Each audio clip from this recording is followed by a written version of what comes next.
Welcome. Thank you for joining us at the Backwoods Cinema Podcast. And we're going to take a look back at the movies of yesteryear. This is the 58th episode. Thank you for downloading and streaming. I don't know how you're listening to this. You could be downloading it. You could be streaming it. I don't know how the tech works, but I know you're doing it, and I really appreciate it. Now, the reason that we started this show was to strengthen the bond between my son, Zach, and me, Zoe. We watched movies that I loved when I was growing up in the 70s, 80s, and the early 90s, and I'm going to tell you what Zach thought about these classic movies that we just watched earlier today. Now, if you like this show, I'd ask you to rate and review us on Apple Podcasts, Spotify, or podchasers.com, or whatever your favorite podcast app. If they allow it, I would really appreciate it if you could do that. If you can't, don't worry about it. It's not a big deal. I'm just asking. It's not a crime to ask, is it? I had to get off myself. I have to ask. I have to be more assertive in life because I don't ask for things. You know what I'm saying? I don't ask for things. So anyways, the reason that we are gathered here today is because today is a very special episode because I have a very special guest. We on this podcast have a very special guest. I have an awesome treat for you. Said coming over from multiple podcasts, but the one that I listen to the most is It Goes Down in the PM. She's a writer, a producer. She's just an all-around social media maven. I want you to put your hands together and welcome the honorable, the fantastic, the beautiful Juleen Moreno. Hey, come on, everybody clap. Thank you so much. Oh, you know what? I got you though. Check it out. Watch this. Look. Oh, unfortunately, I can't hear it on my end. Oh no. Okay. That's okay. I gotta get one of those. Thank you so much. That is an amazing introduction, and I really appreciate it. It is the best intro I've heard. That's fine. I appreciate that. I'm working on that. So, did I say your name right? Because I've been misspelling your name when on the discourse or in the emails. I was like, wait a minute, that's not how you do it. It's Juleen. I don't mind. People call me a lot of things, so I'm okay with that. Yeah, I got to be careful because. No, I was just saying one time I had a guest and I called her the wrong name the entire interview. Oh no. Her name is Donna. I kept calling her Dina. It was totally wrong. And she didn't correct me the whole thing. She just told me after the end, after we stopped recording. I was like, oh my God, I'm so sorry. She said it's all right. Maybe people would think it's DM because she goes by her initials, but she's DM Needham on official, like her professional name, but her name is Donna.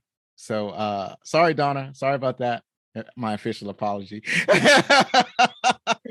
she has the Better Two podcast. So at least she was a good sport about it. Yeah, she's an excellent person. But real quick, my last name is Walker now because he put a ring on it. He put a ring on it. Congratulations, girl. Thank you. Thank you so much. Yeah, I saw a photo on your website. So your website is it goes down. No, momisalwaysright.com. Right spelled WRITE. And so in one of the pictures, it's basically showcasing one of your I think it's your vlog. So I think it's called the Walker vlog or something like that. And there's a giant man like bending over a tiny woman. So I'm kind of wondering, is Mr. Walker, is he the giant man? Is he a giant man or are you a tiny woman? How does this work? It's a little bit of both. I'm 4'11". He's 6'5". Leading up to the wedding, I stressed about everything. I was like, should I put heels on? Maybe not. He's 6'5". I'm gonna look weird. I'm gonna look like I'm saying I do to his waist. And like every little thing, I was worried about this and that. Should I put this? What if I trip on my skirt? What if my mom and dad trip on my skirt? What if I just bang, eat shit like right when I get to the altar because my dress was huge. It was the perfect dress. It was like my dream dress, but it was huge. Right. So I worried about everything, and then Derek from Ratchet Book Club was like, "Listen, no matter what you do, you are gonna look tiny next to him, so don't even try to put comfortable." Right. Unless you're wearing Uh, stilts. He's 6 foot. You say he's 6'11"? he's 6'5". Oh, 6'5". But still, that's very tall. It's tall for me. I'm 5'6". So yeah, that's I have to look up to him as well. So yeah, there's nothing you could have done. So just relax. If you need to be a hobbit, you will be a hobbit for that day. It's your wedding day. Don't worry about being a Right? hobbit. Right. So I was so it went off without a hitch. And the picture you saw, that was a very Walker vlog. yes, So yes. we've got a ton of content premiering this February. We just got I always have to take like around the fall off because I do Halloween really big every year. I do Thanksgiving. I've got 3 kids' birthdays, 2 in December, 1 in January. My husband's birthday is in January. So I take all of January to plan February content, and then we premiere in February. Awesome. Awesome. That that Halloween in your house sounds like a very big holiday. So Yes. I'm going to actually move into the interview. And my audience knows I'm not an interviewer. My questions are dumb and basic, and I'm gonna muddle through as best I can, but I want to get my audience with some sense of the people that are coming on and just glorifying my humble podcast. So Oh, you do I'll fantastic. I don't know. I love your podcast. I think it's absolutely adorable that you and your son watch movies together and stuff. I asked the Naked Alien to watch movies with me, and he's like, "No, Boomer, nobody wants to watch this. Get right, wrecked." right. What have you asked him to watch? Oh Lord, I wanted him to watch Hook because Hmm. that was fantastic. Beauty and the Beast, Mulan.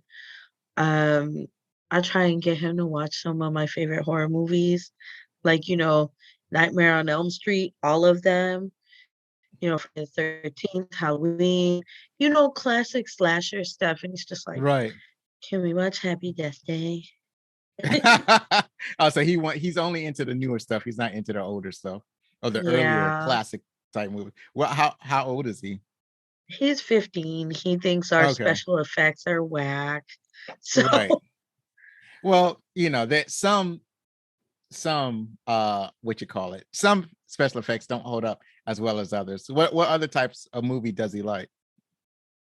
he made me watch, oh, it's like, it's not a movie, it's like a TV show called One Piece, Ah, and like Death Note, and yeah. there was another really sad one about suicide. Like there was a character that was hard of hearing, and she tried to kill herself. It was really sad.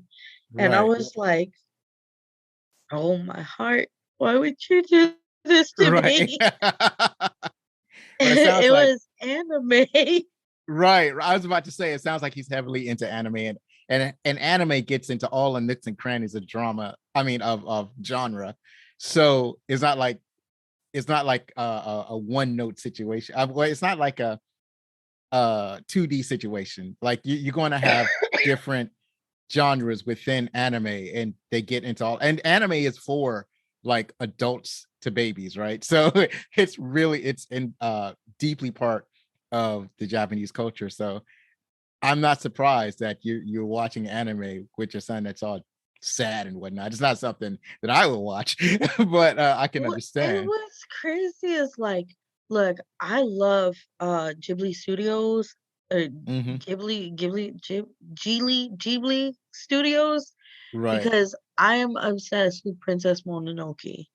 right, That is my favorite, forever favorite anime movie. And also, I came up on like Sailor Moon. I watched Naruto for like a second. I stopped watching after like the tune-in exams. But then you get other stuff like Yu Yu Hakusho, and the whole thing. I'm watching this, and it's like the whole thing is so they're like spirit detectives. They bump into other demons, and it's like, "Hi, my name's such and such. Okay, we're gonna fight now." And why is every anime fight destroy like the entire world? It destroys like everything within the immediate vicinity. What's this? Right.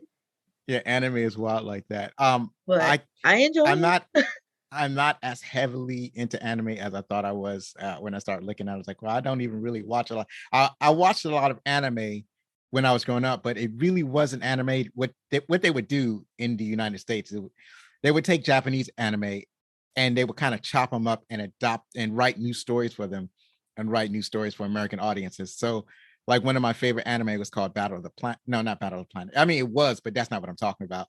One of my favorite anime was Voltron. And so with Voltron, right. But here's the thing though. Voltron is a uniquely American story. What they did was the studio had actually brought he had bought 3 different cartoons for syndication in America. These cartoons or these anime in Japan have nothing to do each other, right? With each other. They're not related. They just have giant robots in it. So the guy had bought these 3 anime, brought them over to America, and then he had writers rewrite and had editors re-edit all of the shows into one narrative. So Voltron is actually 3 separate narratives. There's no Voltron in Japan.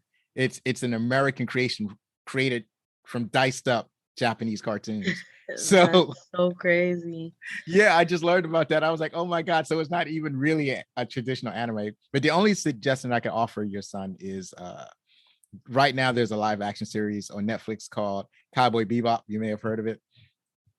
And Yeah, I like the anime. I was he made me watch the live action. I wasn't feeling oh, you it didn't like the live action? That's what I was going to suggest. because I like the animated one. Right. Because you know, it's for me, it's like I'm not a hardcore anime head. I'm not at Otacon or anything like that. But you know what? Like I like what I like. Mm, I enjoyed Initial D, Tango Tenji, Fruit Basket, Fairy Tale. I don't even know, is Fairy Tale is Fairy Tale an American made anime or is that like that's Oh, an anime, right? I haven't Yeah, even heard of that. I feel like that is an anime that came from like a manga, just like Fruit Basket or whatever. Right. I don't know. I feel like the only anime that I can honestly say that it's real anime that I watched was whether it's Hunter Vampire D, the very first one. That's extremely hard to watch nowadays. There is what is it called? I'm thinking about it. I've got it on the tip of my tongue. I swear I'm going to say it. Akira. I don't know if you're familiar with that, but that's a well-honored anime. And then there's Ghost in the Shell. So I remember watching those 3, and I know I've seen a bunch of others. Like I know Speed Racer's an anime, but I don't know it's been chopped up like the other, like Voltron that I mentioned. And then I mentioned Battle of the Planets, and that is what they also call Science Ninja Team G1. And then there's Gigantor. I think I watched a little bit of Gigantor. So yeah, I watched some of the really old stuff, but I don't think I watched a lot of the new stuff. I think I watch a pretty good mix because again, my son he keeps me on my toes. Right. So It's it's the nice to bond with him though. We do right. that to bond and we'll play board games. So Yeah, however you can get it in. So another question I wanted to ask is you have an umbrella for all of your shows. It's called Mom is Always Right Media. So what is Mom is Always Right? Mom is always right. Started off as just a blog. I wanted to build awareness for for certain issues, mainly autism, mental illness. My son was diagnosed with autism and I couldn't find any information about it. And I was like, this is a shame. I don't like this. So I started blogging and writing about my life with him. And it turned in, I was not able to work. I was hit by a drunk driver. Like, uh, I feel like everyone knows it. I was hit by a drunk driver and I was in a rollator for 8 months. I'm still not able to work. My spinal injury, I have to tell them, okay, well, I can't move my feet for 8 hours. I cannot lift more than 50 pounds. So they're just like, I'm gonna pass. Right. So I started my own company, and then it originally started with There's Something About Mom blog. Um, and then it branched out to It Goes Down in the PM, and then Coffee After Dark, and then a Very Walker vlog, and then Momversations. Um, we used to do like ghostwriting, resumes, and stuff like that. Now it's a case by case basis because I really don't have the staff for that anymore. And then um, I still have like my one like my core client list for resumes and stuff like that. So I still keep that, but for the most part, it's 100% digital content, entertainment. That's what we're about. This is where we're focusing. This is what we're good at, and marketing. So you'll find not just our shows, but you also have the option to hire us to market, which is why you always see on my hashtags Media Maven, because my entire job, most of my clients hire me to be on the internet, scrolling Twitter, interacting on Instagram, TikTok.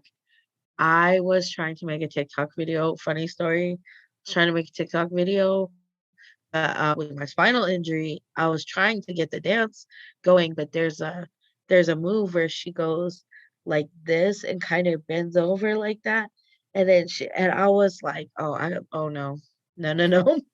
We're gonna have to figure out how this movement works for me. Right. I But can see how that would be difficult. So uh, what does mom it is mean? always sorry. Right There now. must be a lag or something. Mom is always right is all about digital content and digital marketing. All right, that sounds awesome. I might have to use your services. I could use Hey, some marketing. I'll give you the family discount. I got you. I appreciate that. Hear that, folks? I got the family discount. That's how I do this. So let me ask you, Anything, you're our day one. appreciate that. From day one.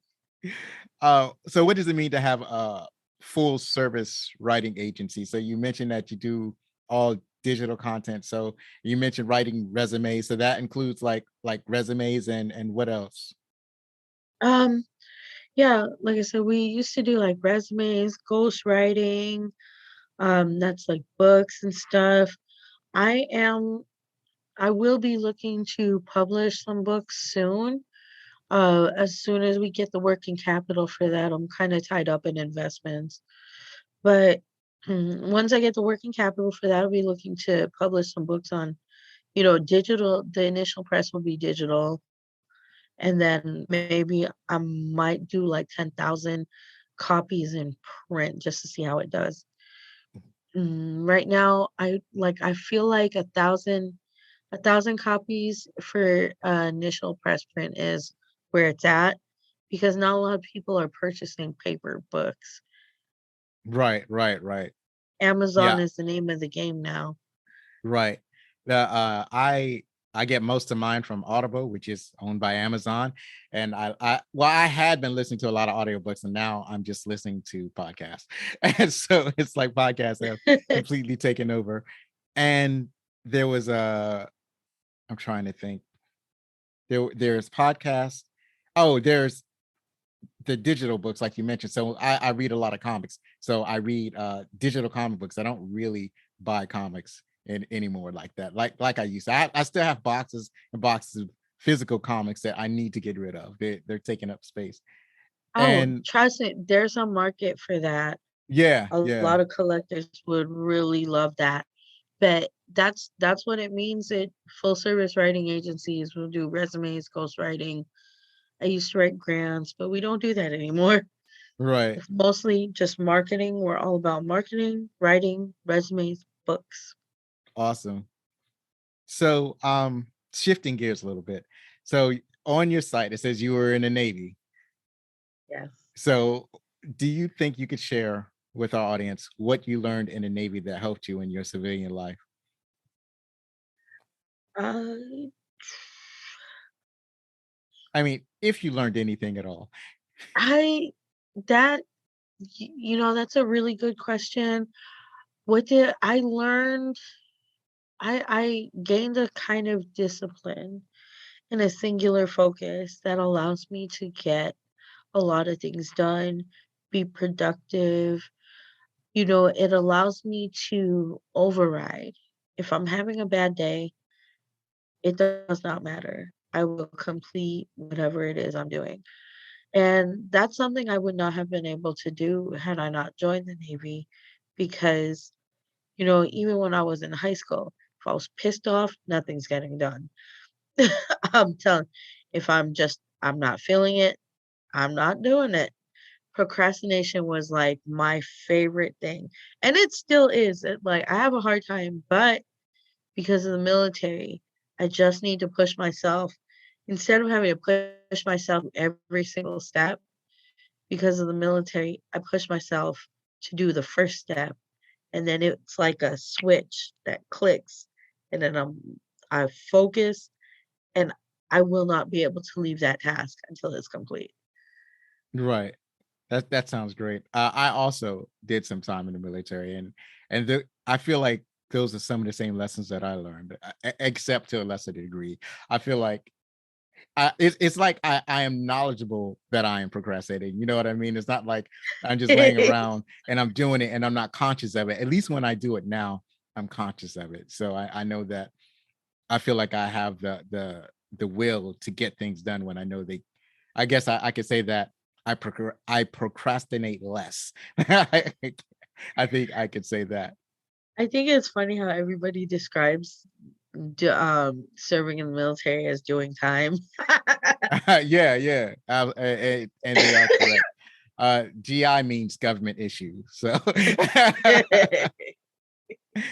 all right. So, We are government property after all. right, right.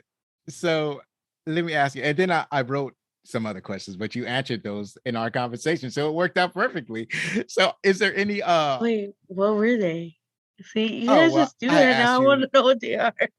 oh well, the one I asked you about publishing the book, and you said you was going to publish the book, and then I was going to ask you about the podcast, but you kind of answered that about your podcast. Well, there's one specific question. So you basically have well, you got two podcasts and two vlogs, and one of them your husband does, Coffee After Dark. So you do that together with your husband, I suspect. Okay, Yes. so with all of these podcasts and vlogs, you have it goes down in the PM. You have Coffee After Dark. You have Momversations, and you have a Very Walker vlog. So with all of these, so and then plus you have a TikTok, you're active on Twitter, I see, and you're active on Instagram. So with all of this going on, how do you find the time? For example, before you answer, I just did a special episode of this podcast less than 24 hours ago. So me and Zachary, we went to see, what did we see? We went to see Moonfall with Holly Berry because it looked interesting. So I decided to go see it. So we went and watched the movie, and I decided to do a special episode to give people my impressions of what we thought of the movie. Now, Zachary really liked the movie because I think he likes anything that's action oriented, and I thought it was not good. Right? It was not basically my impression. I just told people that they could wait until it comes on streaming service. They don't have to risk their health to go there. They can just like give it a break. You don't have to see it right now. You can pause. But that took a lot out of me. Like doing that and then coming again to do this. It took a lot of work. And then I threw in some extra stuff, right? So I can't always instantly get Zachary to watch movies with me. So I have to sweeten the pot sometimes. So this morning I made breakfast, I made pancakes, and then I took him to the hospital, and then I drove back. So all that was a lot of work. So I'm like, with you, with 4 shows, and plus all the stuff you have to do at home, that must take a lot out of you. How do you do it? Um, I don't have another job to go to. This is it. This is my job. So I get up, I get these kids together, and then I'm like, I guess I'll edit video today, or I'll make video, or I'll update the Twitter and let them know what's on the production schedule for us today. Um, I think interacting on Twitter is my favorite part of my day because you guys, it's like there's a huge community of podcasters there, and I get to know everybody. When my book drops, I'm only touring indie podcasts, indie shops, indie mom and pop bookshops. I will not be doing any like promotional things on the mainstream. So because I love the indie community. Yeah, yeah. That's how we all get. That's how most of us get started. Podcasting and like social media, they provide a very affordable entry into like the wider world. And as far as like finding time, I mean, it's real easy, I'm not gonna say easy, excuse me, relate my last. One, I have my calendar. My calendar is clutch. So what I did for season 4 of It Goes Down in the PM is I scheduled a whole bunch of interviews. I banked those, right? And Right. then, I start interacting on social media. Now, you can interact waiting in line, going to the bathroom, cooking, waiting for the rice to cook. We all do it.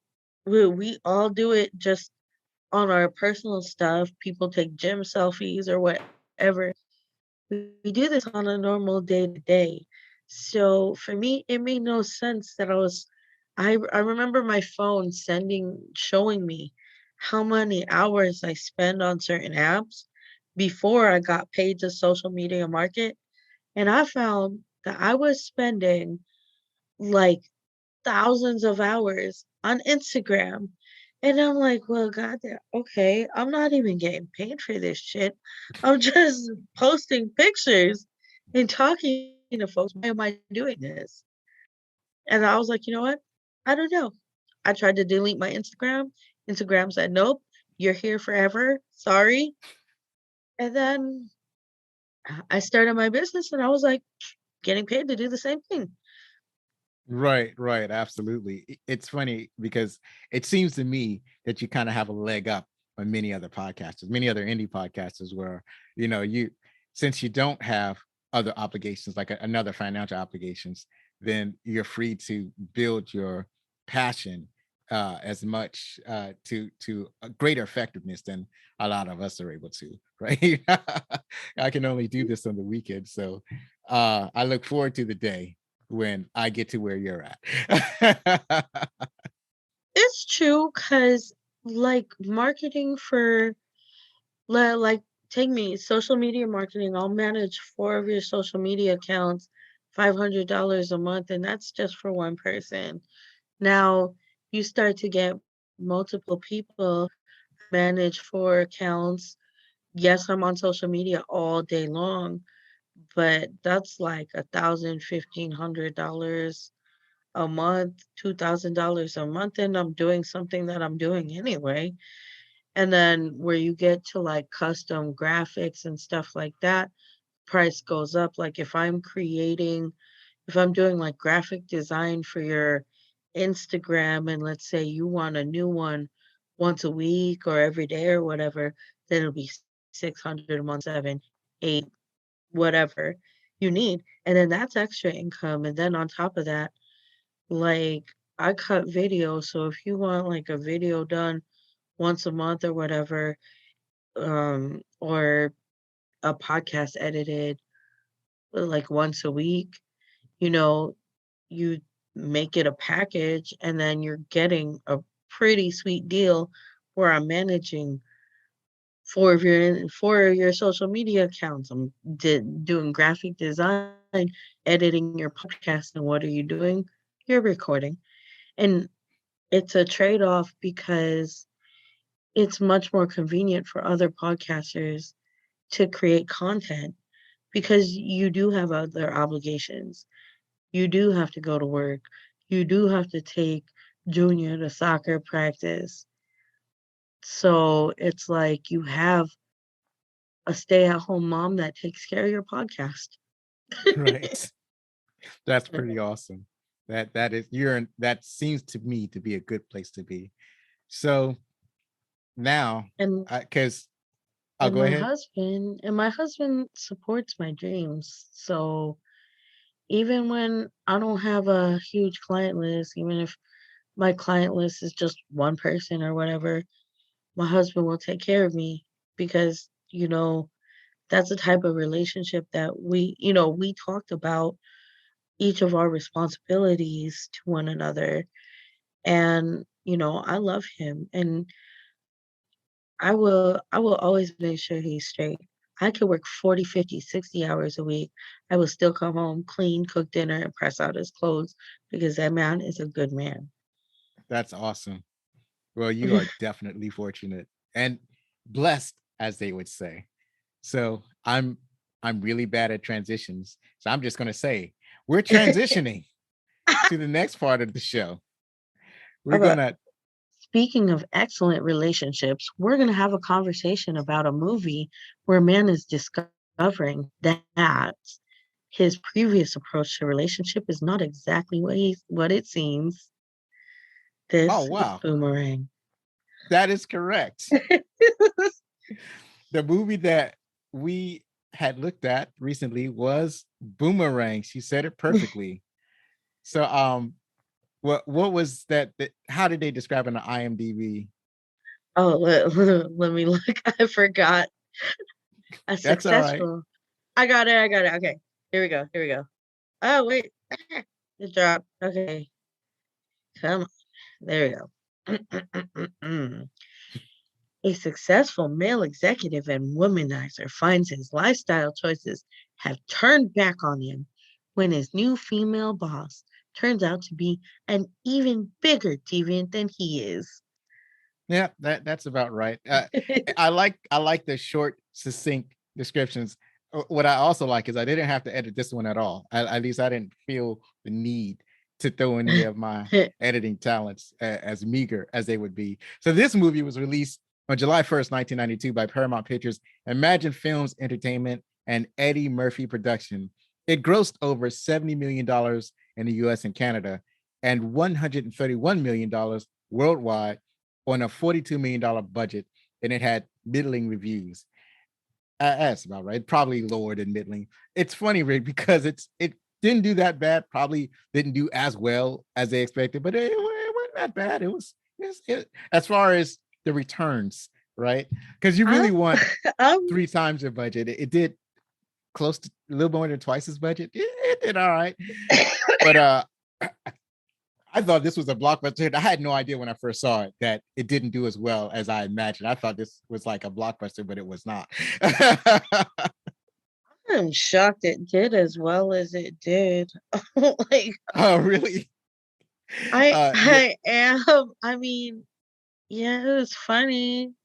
Had some yucks, but was it like Nutty Professor funny? Not really. Beverly no, Hills Cop, Golden Child funny? No. I I think it's an interesting range for Eddie Murphy because we had this and then later on you remember we had Daddy Daycare, which had a completely different tone than this did. So it's nice to see some range here. yeah. This is one of his earlier films, and that's when he started expanding out. His first film was shoot, I'm tripping. I think it was Trading Places, and he just based that on like it's kind of like an amalgamation of characters he played on Saturday Night Live. And then after Trading Places, he did 48 Hours. And the director was kind of upset with 48 Hours because Eddie Murphy seemed to be using the same character that he used in Trading Places. But then I think after 48 Hours is kind of when he started to, no, not 48 Hours, it was Beverly Hills Cop. But after those movies, I think he started to stretch a little bit, because when people when they hire Eddie Murphy, they want Eddie Murphy.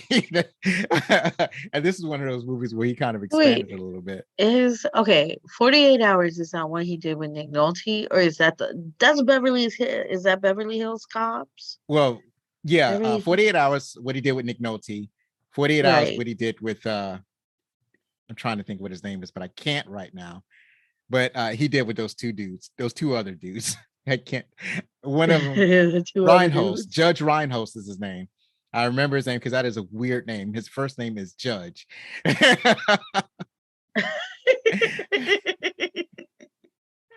So this movie stars Eddie Murphy as Marcus Graham. He was in the Nutty Professor, Dreamgirls, and he will be appearing in Beverly Hills Cop 4, and Triplet opens in 2022. Oh, oh, Lord. It's good. Yeah, I know, right? Can we come up with something new? I mean, it's really cool, for nostalgia purposes that we are reusing stuff, but it would really be cool to see this generation of movies come up with something brand new. Well, I think they have, but they, especially the older actors, they like to go back to some of the movies they started with. Like a few years ago, Arnold Schwarzenegger, who's in who's also going to be in Triplets. He was in, I think it was a movie called Maggie. I can't remember the name of the movie exactly, but it was like a girl's name, and I think it was Maggie. And basically, his daughter had become a zombie, and he's trying to protect his daughter. And so that was an interesting turn for him. And then Eddie Murphy recently is, he did Mr. Church. I think that was one of his most recent original films that didn't have anything to do with his past. And then after Mr. Church, he kind of went on hiatus, went into retirement. People asked him why he was coming back to retirement. Why did he go back to Saturday Night Live? Why is he making Coming to America 2? And he said, because I have 10 kids. And that was his reason.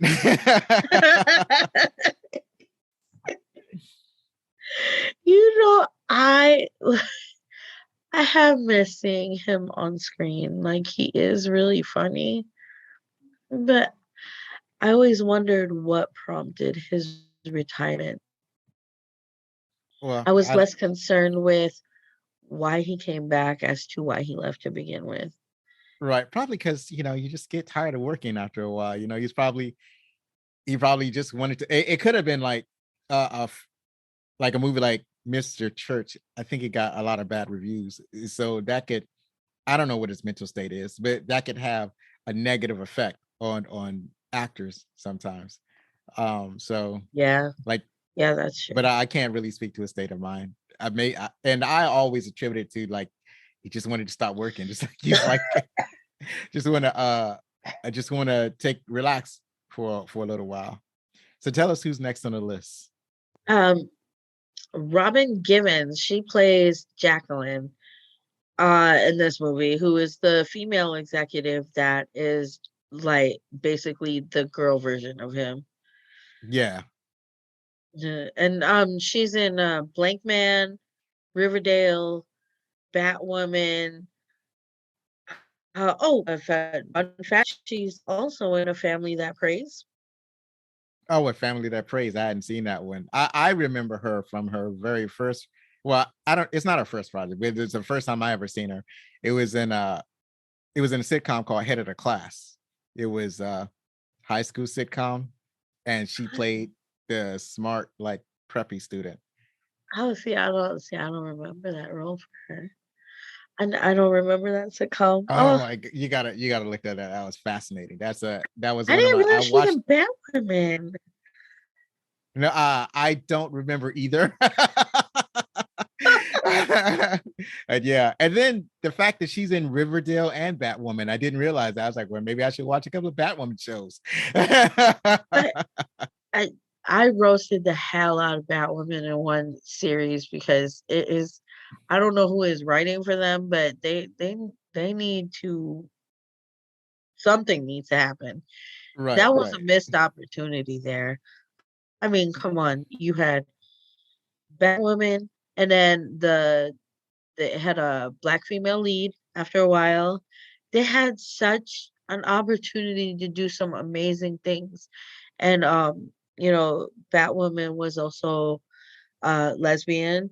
So they could have done so much with this amazing like they had so much to work with and it was just like, nope, we've done enough. And they just why?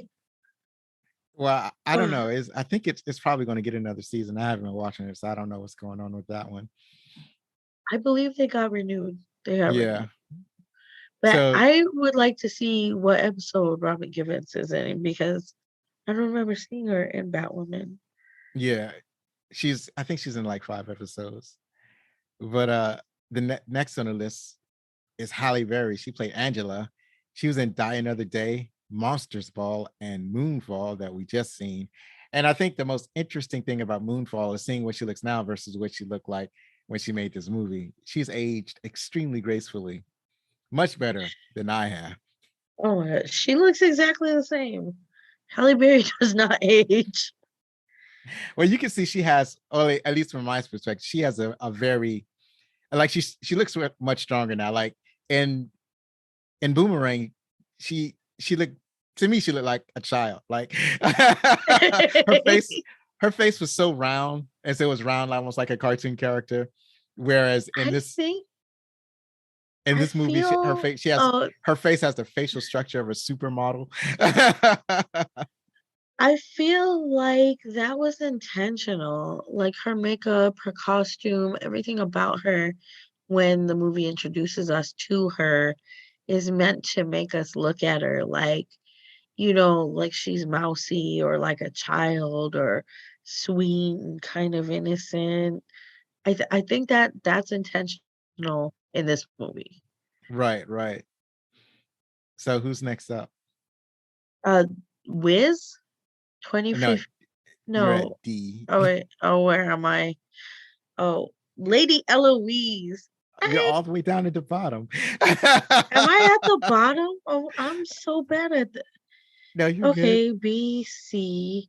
D. No, but where is D? Oh, you're It's missing D? gone. It's Oh my God, it's missing. No, where is it? I'll Oh, okay. I see what happened here. Okay, I got it. David D is for David. David yeah. Allen Greer. He plays Gerard, who is in The Wiz, Dad Stop Embarrassing Me, in Living Color. And he's super funny and he's been a staple in 80s, 90s comedy.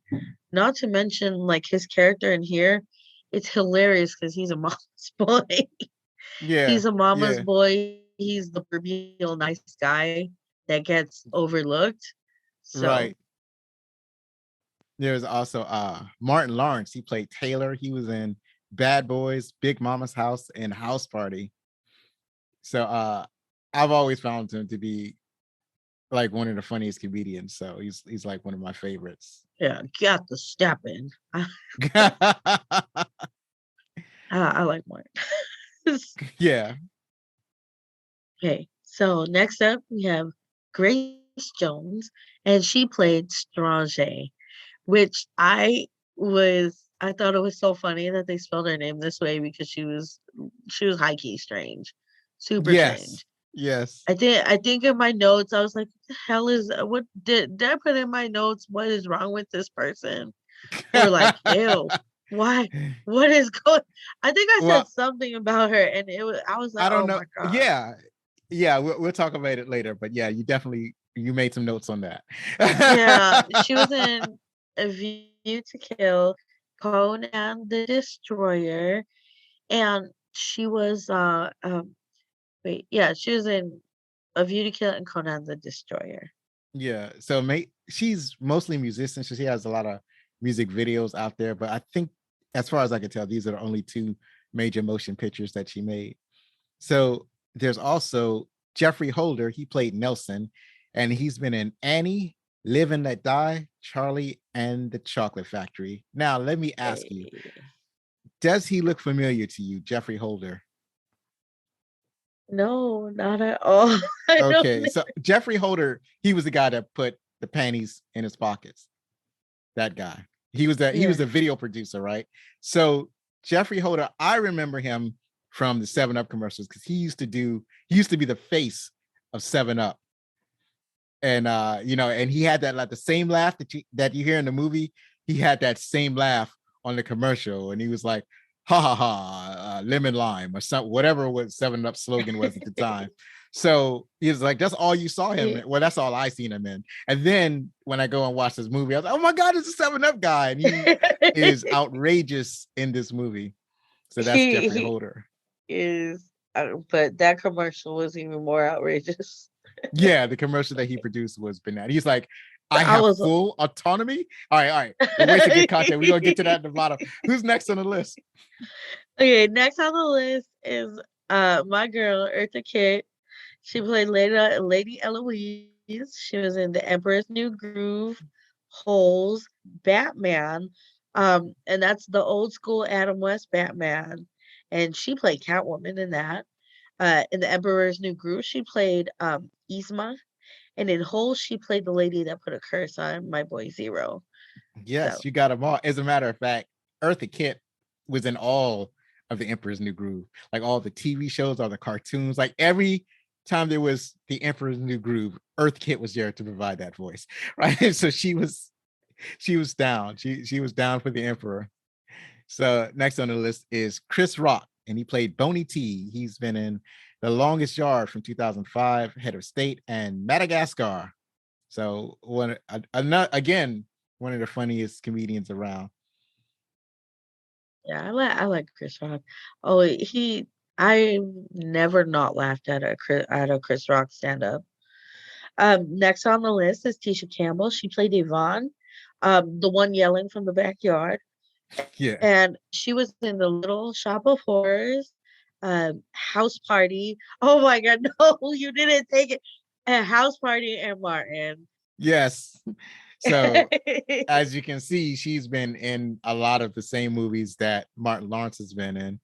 But and in Little Shop of Horrors, I put that there because it's one of my favorite musicals. So it used to be my favorite musicals. Now it's been supplanted by Hamilton. But it took me a long time to realize that she was one of the girls that was singing. She was like one of the chorus that was singing in Little Shop of Horrors. So it was a trio. It was Tisha Campbell.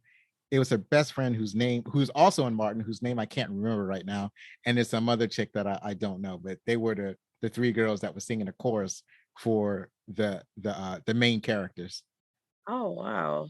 Okay, Yeah. well, I guess that doesn't surprise me because Tisha Campbell could blow. Like Oh yeah, that's absolutely.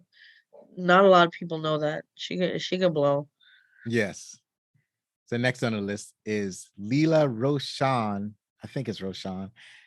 She plays Christy. She's been in Waiting to Exhale, Any Given Sunday, and Gang Related. And so she was in the first scene. Well, she was the demonstration chick. So she was the one with the dog. She was the one that the scenes, the collection of scenes that showed how good Marcus could, how good his rap was, right? how, how so how well he was at wooing women. So who's next? Or lying, depending on Yeah, that how too. you look at it. John Witherspoon. Now, I did not know this dude was in this movie until I was like, oh my gosh, it's Granddad. He plays Mr. Jackson, who is Gerard's dad, and he's in Friday, Little Nicky, and the Boondocks. And he Yes. even he even calls her a cutie pie. I was like, he was oh, she's a little cutie pie. I was like, oh my gosh, this is Granddad. Yes. Right. Yeah, John Witherspoon was doing his thing. And finally, what I have on this list is BB Drake. She played Mrs. Jackson, so that would be his wife. And she was in Wild Hogs, Friday After Next, and A Different World. I'm sure that I've seen her, but when I see her face, I don't really recognize her. But she was funny. That entire scene with both of them in it, that was funny scene.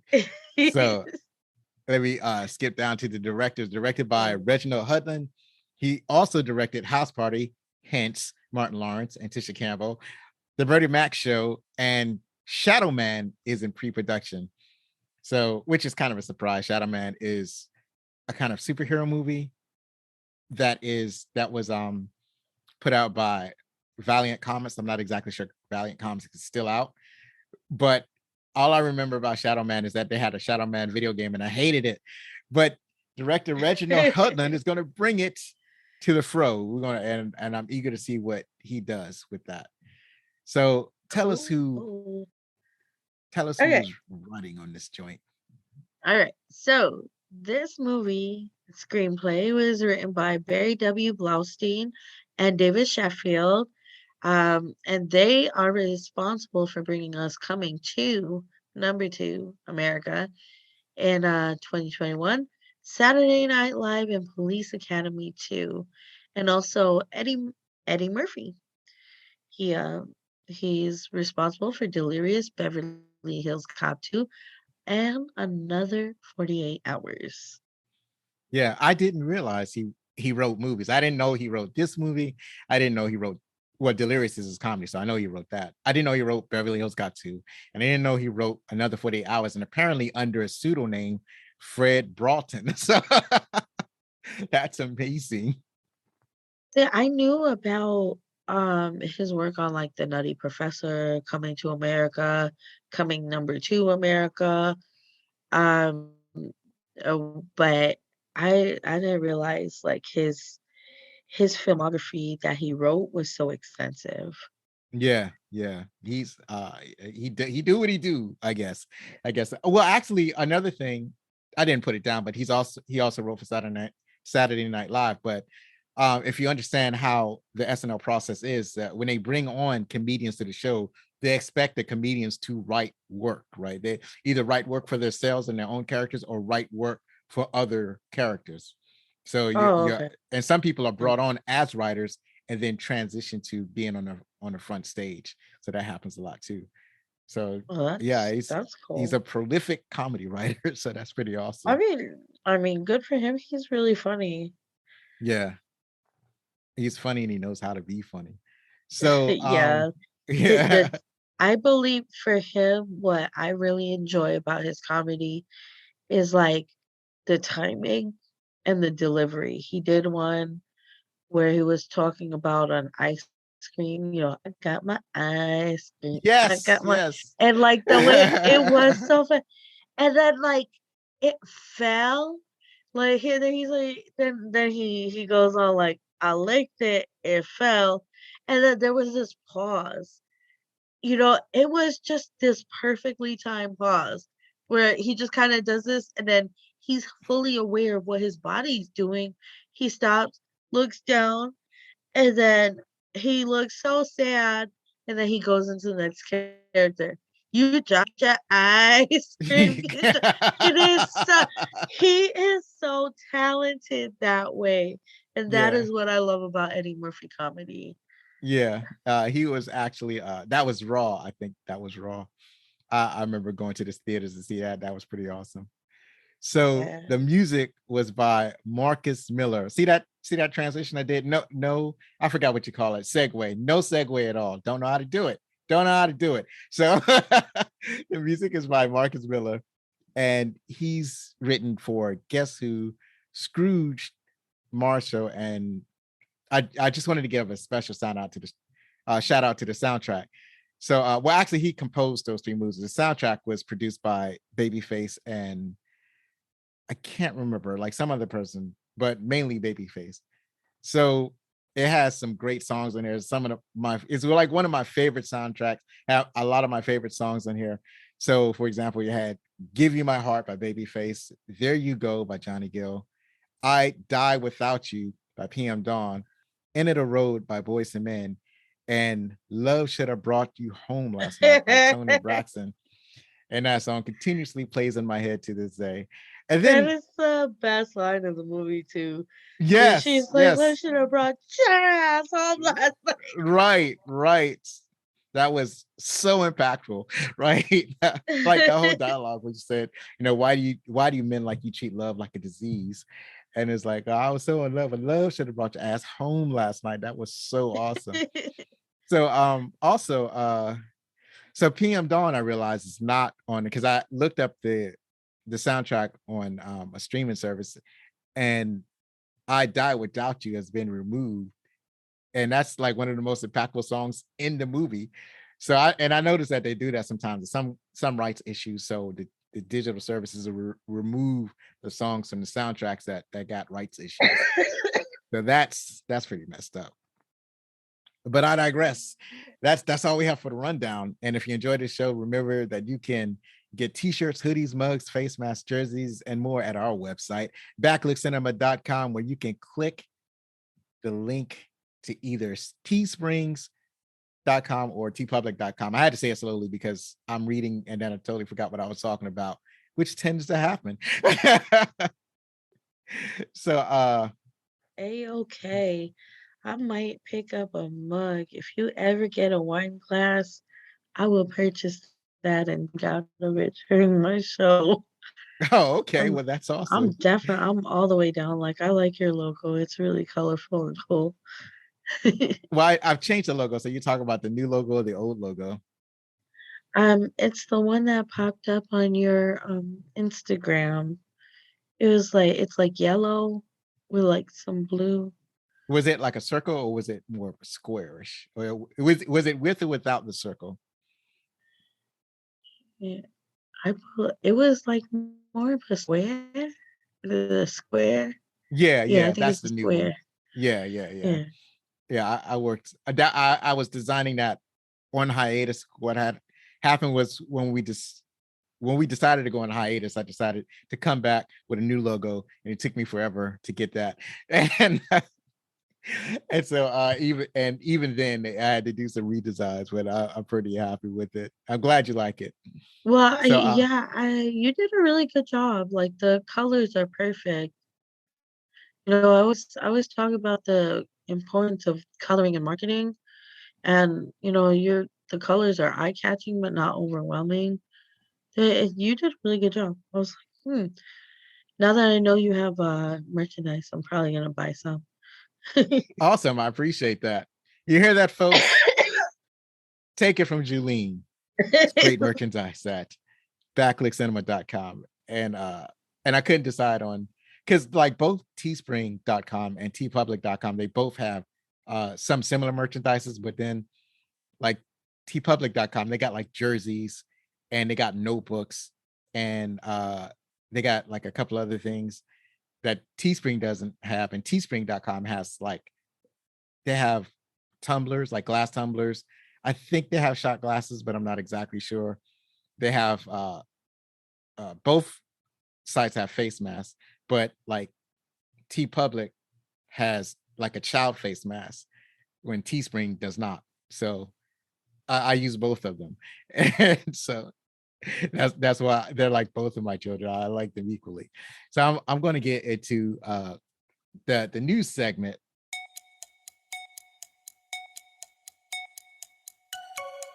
Just stuff I heard around the interwebs I last week and up to like last night. Just look for stuff that just comes across my phone or on Twitter just to find out what's going on in the world. So let me break open with this from ghostbusternews.com via the interview with the Guardian. Ernie Hudson finally gets the proper credit for the role in Ghostbusters and Ghostbusters 2. Over the years, the fourth Ghostbuster, played by Ernie Hudson, had been excluded from the marketing materials and movie posters. In the latest Ghostbusters Ultimate Collection, however, Mr. Hudson is featured on the box art as well as Winston Zedmore, and has received headliner credit with his name appearing with Bill Murray, Dan Aykroyd, Harold Ramis, and others. So, how do you feel? Did you feel that Ernie Hudson got slighted when the first Ghostbusters came out? Or were you too young for that? I didn't even realize that there were wait, I didn't even know about him. So so he is the token black Ghostbuster. That's what. See, in the original film, it starts off with the three Ghostbusters: Bill Murray, Dan Aykroyd, and Harold Ramis. Right, they're university scientists, and they get kicked out of the university, and they oh, start the ghostbusting business. he's the And he's the then, one that said he said, "If you pay me, I'll believe whatever you want." right, that is exactly right. That was one of my favorite Yeah. scenes. Right. Yeah, wait, I didn't even realize that he was slighted on the merchandise. Well, some Oh, people, that's I'm not messed up. not really the merchandise on the marketing. Like they like had like Winston Zedmore dolls and stuff like that, but on the marketing, like his name wasn't on the poster, and that's because they wanted a bigger. Well, he wasn't as big a star as Bill Murray, as Dan Aykroyd, because he was a relative newcomer. So, but like over the years, like fans felt he kind of got slighted, especially after Ghostbusters 2. Like he was in Ghostbusters 2 and he started off as a Ghostbuster in Ghostbusters 2. It's not like he was a new hire, but and yet in Ghostbusters 2, he wasn't like his name isn't on the poster. And then like even after that, like after years of Ghostbusters being out, and they came out with like new editions of Ghostbusters, it's like they never really included his name on the packaging, right? So this is the with the Well, Ghostbuster Ultimate Edition, this is the first time that his name is like on the packaging with like Bill Murray and Dan Aykroyd. okay, after Ghostbusters 1, yeah, you might have that. Okay, he's not gonna get top billing or as much attention. But Ghostbusters was, I would like to say Ghostbusters was a hit. So by Ghostbusters 2, they don't have an excuse. He's an actor with a hit with a movie with a popular movie. They do not have an excuse by Ghostbusters 2. Right. I agree. You So know, that's yeah, that's totally ridiculous. right. And like he didn't what they actually wanted Eddie Murphy for that role, but he did another movie instead. And I'm pretty sure that if Eddie Murphy was there, then his name would be there with everybody else. And it would have worked out because he was on Saturday Night as same as Bill Murray and Dan Aykroyd. So I can't see that there was any way that his name would not be on the poster with everybody else's. So Yeah. See, that's an interesting but news that's the item. thing. Like now we'll never know. We will never know why he was slighted like that Right, right, right, because Eddie Murphy wasn't on there. So we can only really like kind of speculate, right? right. So moving on to the next story. First seen in people.com, Leslie Grace, the actor playing Batgirl for HBO Max, shared a photo of herself in full Batgirl costume. And it really looks nice. It looks like it was heavily inspired by the costume design in the DC New 52 reboots. It looks like a dark violet leather biker jacket with matching pants and a full cowl and a black cape with the inside yellow lining and a Batman 1966 inspired utility belt. So it's I don't know if you've seen this picture, if you've heard about this story, but it's a really good looking costume. It's not over sexualized like Yvonne Craig's or any of the Catwomen. It doesn't I have that armored appearance of the other superhero costumes. I mean, yeah, the costume's nice and everything. Can we get some of that attention paid to the script? I hope so. I hope it's good. Um, ooh, sorry. You okay? Oh yeah, I'm good. I muted Oh, my okay. mic 'cause I got a tickle in my throat. Right, right, right.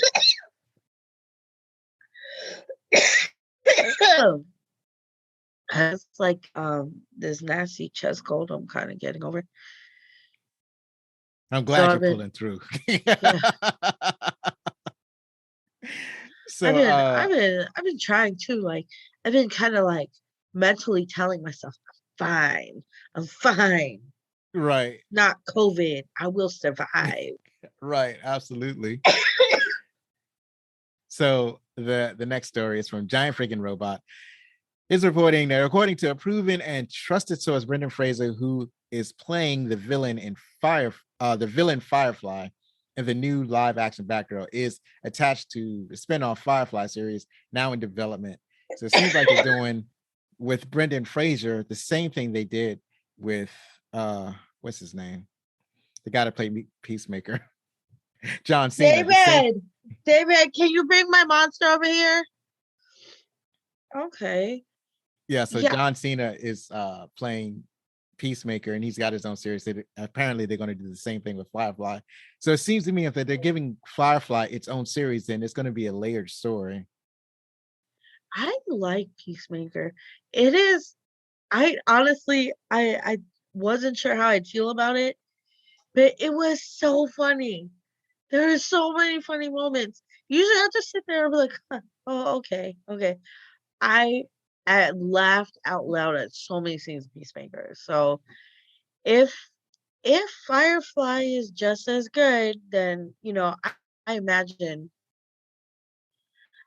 they will have success with it because but it played with my emotions for a second.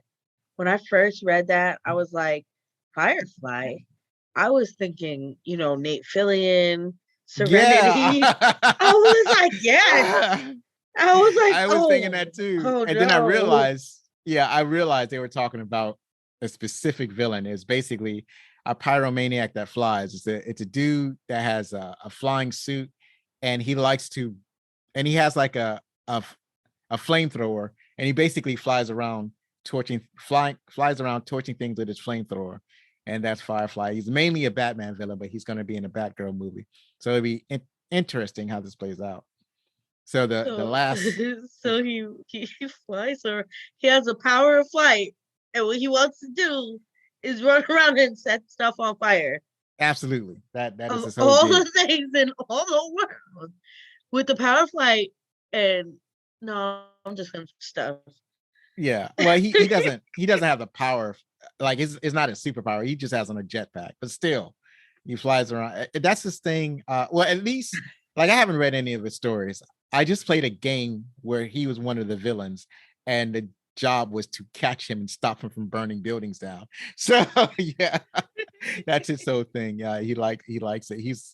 He likes the flame. And so the last thing I got here is Variety reported that Amazon Prime is raising subscriptions up by 17% to $140 per year. So that kind of hurts. So, come on, Prime, y'all can chill out now. Y'all can kind Yeah, of. they need to relax. And have you been on Prime lately? Nothing's included with it.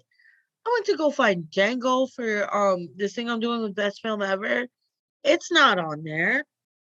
I went to find like Chariots of Fire. I had to pay for Boomerang. I'm like, is nothing included with this? What gives? You're right. They actually don't have a lot of movies on Amazon. And like if you want a lot of movies, you would kind of have to go to like HBO Max or whatever what your cable subscriptions where I have all your cable channels, but like Amazon doesn't really have a lot. What they really want is to attract you to their original series or their original shows. They have great original shows. Like they have I'm trying to think of the show. There is a cartoon called Invincible. So I don't know if you've seen that, but that is a fantastic show. Yeah, my husband and I watched that together. I Yeah. was about to say I really loved Upload. I thought that was hilarious. Carnival Row. Um, wasn't Extraction? No, that was a Netflix original, wasn't it? Yes. Yeah, but they've got a lot of really cool original series. The problem is, like, you gotta wait so long to get a second season. They still haven't come back with the second season of Carnival Row or Upload, and I really like those. Then what do Right. they have now? They have like they have Discovery of Witches. I don't know. I'm not Uh, familiar with all of them. I know that The Boys is about to have a second season, and they're also going to have a spinoff of The Boys. They're going to have two spinoff of The Boys. They're going to have it's like a superhero high school. I don't know what it's called, and then they have another one. It's called I think it's called Diabolical. It's called The Boys Diabolical, and that's a cartoon. I really enjoyed The Boys too. Like, I heard Jensen Ackles is gonna be in it. Is in The Boys. Is he in there yeah, he's already in it, isn't he? Yes, he's going to be in the upcoming season. He's going to play a Captain America type character, like super patriotic superhero that fought in, I guess, World War II or maybe the Vietnam War. So it'll be interesting to see him in that movie. I don't know how big of a role that he's going to be playing, but because it's Jason Ackles, who's been on like 15 seasons of whatever that show was he was on. What? Supernatural? Supernatural, that is correct. Oh my, he said whatever show that was. No way. Yeah, that's true. He I don't. Well, it's two Jensen. things. One, my memory is garbage, and two, I didn't actually watch Supernatural. I just knew that it was popular, and I knew that he was in it because I really liked him in an earlier show called Dark Angel that he did with Jessica Alba. There's sometimes when I try to draw from shows, my mind just draws Oh my it god. gets fuzzy. Yeah. Supernatural is one of I love that show so much. I watched it from like season 1, episode 1 to the very end. I was just like I watched it through the ups and downs, through the ins and outs like that. That was my show. That Grey's Anatomy, that's another one I watched from beginning until the wheels fall off. And Desperate Housewife, Firefly, Doctor Who. Right. Right. So yeah, that's all I got for that I picked up from them. There was something else that I picked up. Oh, okay. It's something that I'm just gonna throw out there.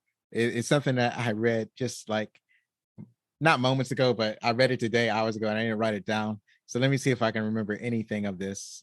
So all right, who's that dude that was on say it was a bunch of different he was on 21 Jump Street. There we go. He has a weird name, Channing Tatum. You know that guy, right? Channing Tatum. Channing Tatum. All right, Tatum. Uh, All right. So that guy, Magic Mike. he just did an interview. He says he's basically traumatized by Marvel movies. I don't think traumatized was the word he used, but it's the only word I can come to mind right now. He can't watch any MCU movies, can't do it. And the reason is because like back in 2016 or somewhere around there, he was trying to develop a movie that featured Gambit, where he would play Gambit. Gambit is an X-Men superhero. He's very popular. He's a lot of people's favorite character, and he was in development for a Gambit solo movie, and for whatever reason that deal fell apart, and it put him in a bad place. So he's it puts him in such a place that he can't watch any MCU movies because it's like, you get that feeling that it could have been him. He could have been in one of those movies, and now Oh, he's not. So it's kind of messed up. But I don't know. Maybe he'll come back in some capacity. Maybe he'll get to do a project like that he wants. I mean, look, I we people kill projects all the time. Projects come across my desk, and I'm like, this might be good, but then after a considerable amount of time and thought, you realize that this project's not feasible anymore. And then you have to say, okay, well, you know, we have to put this on the back burner. Maybe we'll circle back to it to do this because this is what's popular right now. Yeah, they could have done a Gambit movie, but look, I'm thinking like this. I'm the CEO, I'm the executive producer of Disney or whatever, and I'm looking at what's popular right now. And they just finished Endgame on a high. Everybody loves them some Endgame, right? Now, Endgame grossed more money than any of the other films. Even the X-Men films didn't do as well as Endgame. So, am I thinking I'm gonna develop a project featuring one of the Marvel's X-Men when I know this didn't do as well as, say, Endgame? You know? No. I am going to ride the high of the Avengers until It's no longer feasible anymore. And then if I'm thinking like them, if I'm thinking what would benefit me, I'm a Disney CEO, this what would benefit me? Yes, I would come out with various projects to be released, to tell the story in their style where they tell different parts of the story and then bring it together. And wouldn't you know it, we got WandaVision, Loki, Falcon and Winter Soldier. We have what if, you know? Right, And right. then look what else they did. They released the recent Star Wars trilogy, which I mean, Star Wars fandom either loves it or hates it, but it made millions. So I'm thinking I'm gonna take my resources, put it towards all things Star Wars and all things Avengers. And that's exactly what they did. And look at the success they're having. Mandalorian, Book of Boba Fett, even that anime style thing. Yeah, they're absolutely killing it right now. Yeah, but in all fairness, I'll say that at the time, Disney didn't own Fox. That's where Channing Tatum had to develop his movie over at Fox. But now Disney owns Fox, or at least the part of Fox that makes the movies, and they haven't brought any of the mutant characters over to the main universe. So maybe one day it'll have they'll eventually bring the mutants over, and perhaps they'll have a Mhm. story for him. But who can say for sure? When I believe they'll bring the mutants over when it makes financial sense. Now, I'm the biggest proponent of where's my girl Storm? You got Black Panther, let me see some Storm. I loved X-Men. Come on now, like I really was like, give me some X-Men. But you know what? If I had to think about it from a financial standpoint, it makes sense that X-Men's on the back burner.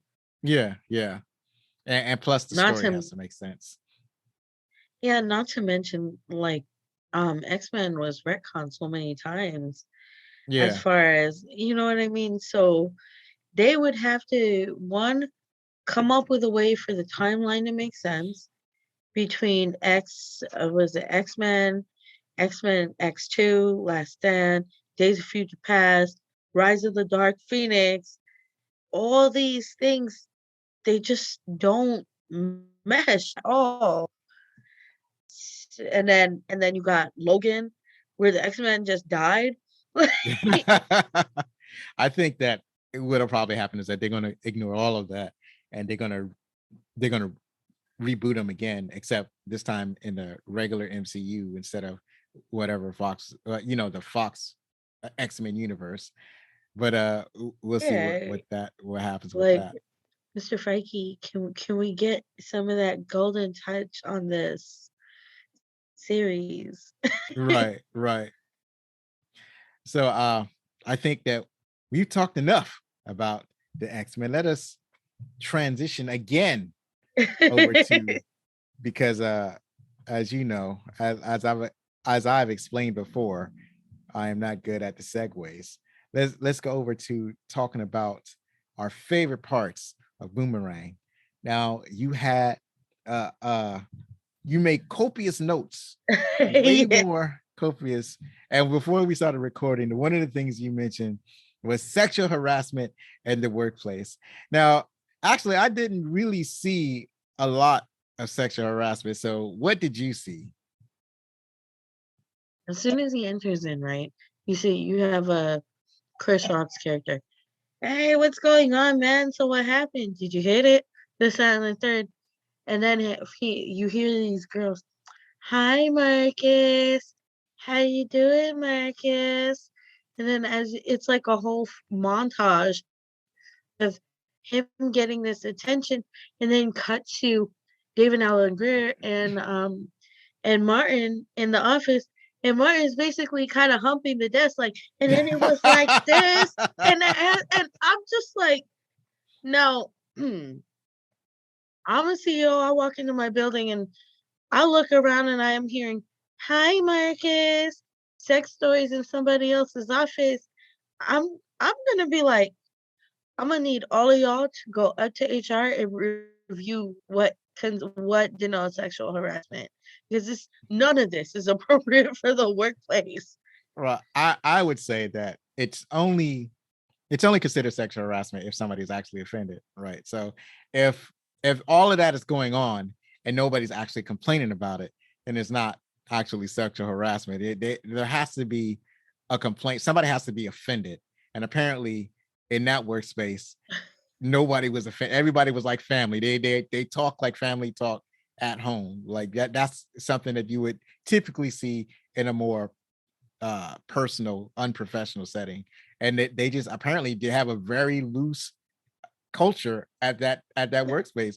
Now, if they got clients walking in and the clients get offended, then that's a sexual harassment situation right there. But apparently, all of them, it's like I don't think that he's had relations with any of the women that were like saying hi to him, like when he walked in, but they want to. They want to have sexual relations. That's what I'm saying.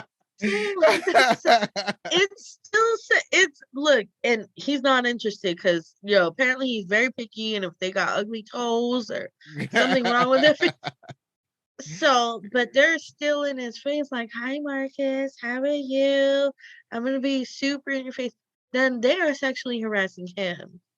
Well, You only if see, he's offended, right? if He has he's to. offended. He's definitely not offended by this attention. Yeah, like, he but he he's enjoying it. He's probably encouraging it. oh, I'm just like heavy eye roll, and then if you look at it, like, if you try and ask yourself like, how women are portrayed in this film, you have to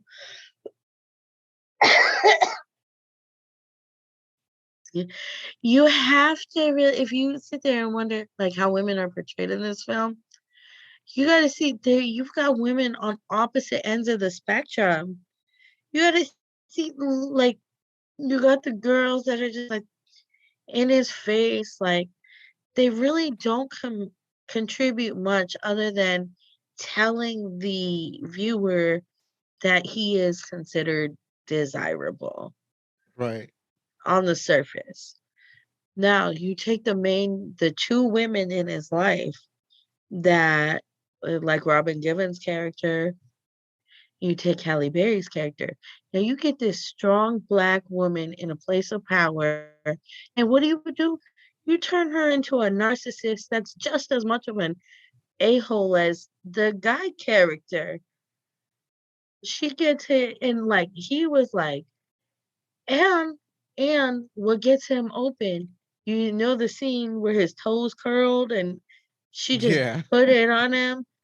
It's a And then next thing you know, nose wide open, and he's like, "Where were you?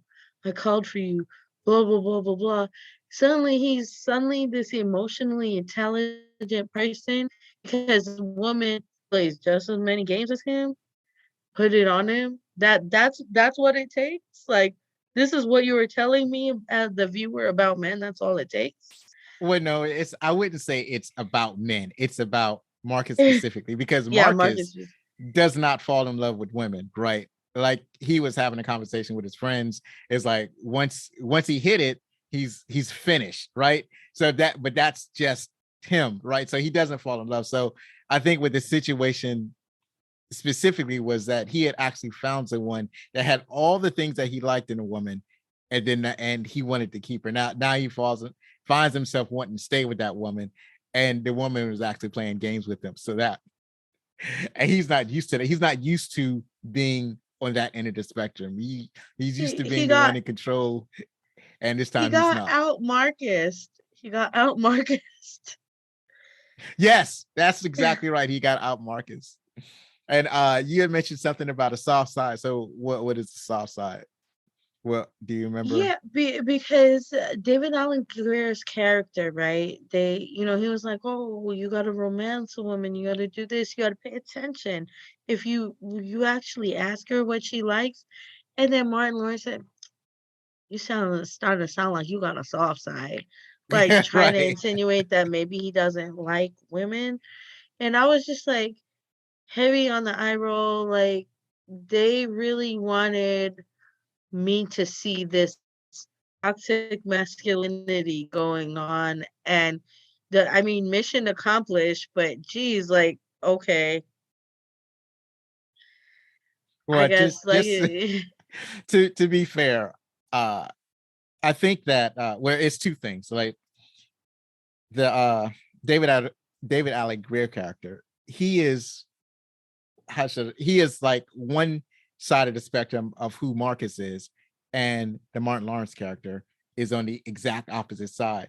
And Marcus is like the perfect combination of both of these personalities. Like David Allen Greer, he played Gerard. He's like, I don't want to say soft, but he's compassionate and he's a little bit shy and he somewhat unsure of himself. He's not assertive. So he's a lot weaker than like either Martin or he's Taylor in this movie. So he's weaker than Marcus or Taylor. And then Taylor, he just comes on way too strong. He's like ridiculous, right? He comes on ridiculously strong, and he's so strong that it's like Taylor doesn't get a lot of women because he's too strong, and then Gerard doesn't get a lot of women because he's not strong enough, and then Marcus is like a perfect blend of the two. And I've known all of those men. Like I've known all of them. I'm probably, as a matter of fact, I'm probably closer to Gerard. I I will say I like a nice healthy balance of men, but because I have a strong personality, I needed balance. I needed someone that I could trust to steer the ship, basically. So if I don't see leadership qualities, that's what it is. If I don't see leadership qualities in a man, I would immediately lose interest. Just like that. Just Right. if if a man didn't have leadership qualities, then I'm imagining in my head that I'm going to have to help him, teach him where to go, wipe his ass, treat him like one of my kids. So I needed a strong man that's a leader, not a jerk, like your Tyler types, but definitely not a Gerard type. I needed something like in the middle, you Right. know, not Marcus, just in the middle, like my husband, Marcus. And, so what you call it? So let me skip down to let me see. It says narcissism. Oh yeah. So Tisha Campbell, of course, a scorned woman would be portrayed as aggressive. That's an interesting note. Unfortunately, she's the only scorned woman in the. Oh, well, actually, I would say that there are all three of the women actually got scorned. Two of the women were really aggressive about it, and one of the women was not. She was more like meh about it. So, but I don't know. I wouldn't say like, of course, because it's like when you get scorned, it hurts. I would expect anyone that gets scorned would be angry and aggressive. Well, that's the thing. They made her look crazy. Like when you introduced Tisha Campbell's character, she looks like the crazy one with the Right. signs, "Sister, come here." Signs out, Right. "Don't trust him." And now I'm meeting this dude for the first time. I'm seeing his neighbor there. My first thought is, "Oh wow, she's a little bit crazy. I'm gonna have to go." Like Yeah, they that was portrayed her. yeah, that was the point. But She was trying to get rid of that girl. She was trying to ruin Marcus's date. see, and that's the thing. Like, of course, she's a woman scorned. This is how we have to portray her. I just like the way women look in this film is has not aged well at all. If you think about it, like I said, Robin Givens, you know, I liked her. I was like, "Oh my gosh, she watches basketball. Oh, this chick is cool. She gets along with the crazy neighbor. Like, she's awesome." And then I'm like, "Oh, oh, she's a little bit of a narcissist. She plays games." Like, the movie wants us to be, team Hallie because she's sweet, she's kind, she's a little bit of a pushover, and then what do they do? Oh, in the end, they make her a little bit cold, a little bit tougher, cursing at him.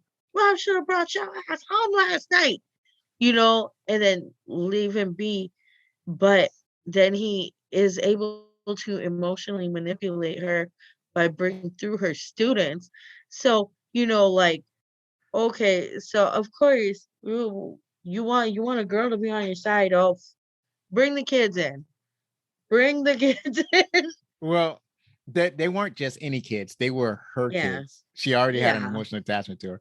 Well, I think Yeah. that I don't think that Halle Berry's character was a pushover. She was strong throughout the film. She was just nice, right? Like she was she wasn't an executive, but Carmen, go in your room. she was I'm trying to look up the name that she had in the movie.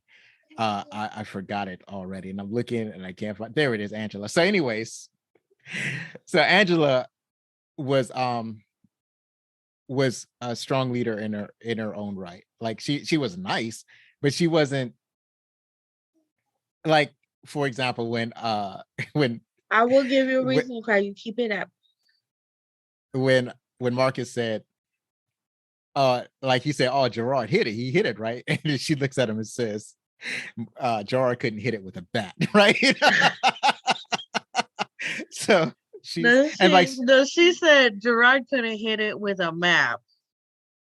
oh, I thought she said bat, but still, I it's still thought funny either way, right? So yeah, it's so she knows what she wants, and she doesn't just fall for anybody.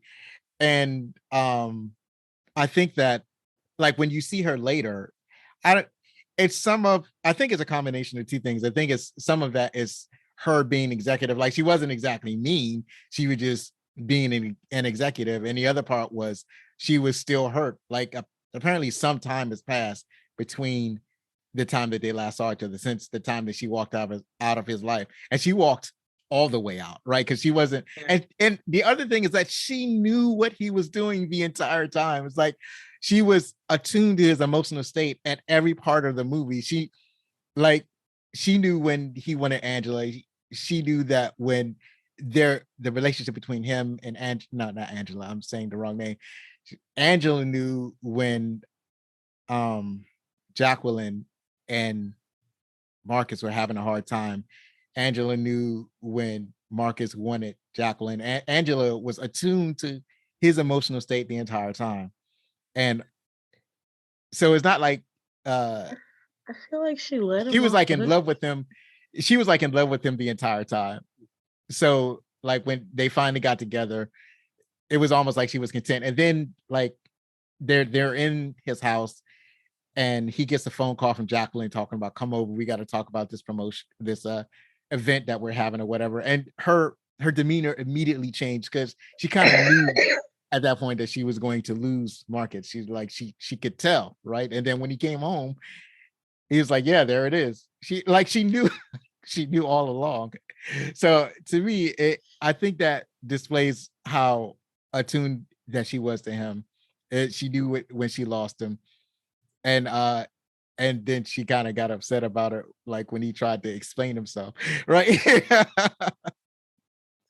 She let him off the hook way too easy. She let him off. He just popped up in her office. There was no get out. Be like, "Hey, honey, yes, I missed you. Two children that I teach. Maybe I got a new job. This, that, and third. Thank you so much for bringing. Now you can leave." She let him off the hook way too easy. Well, I don't know. What you call it? Because like I said, it's been probably a couple of months since they've seen each other. And he had been writing and he had been writing her letters. That's the only way to communicate back then. Maybe he sent her emails, but he had been writing her letters. She had been avoiding him, and she worked at a different company. And then when she came in, I guess they kind of wrapped it up too soon, but it is a movie, right? So they gotta end the movie. So maybe the movie ended too quickly, but I kind of think it worked out all right. Yeah, no, I don't want you to think I'm down on this movie.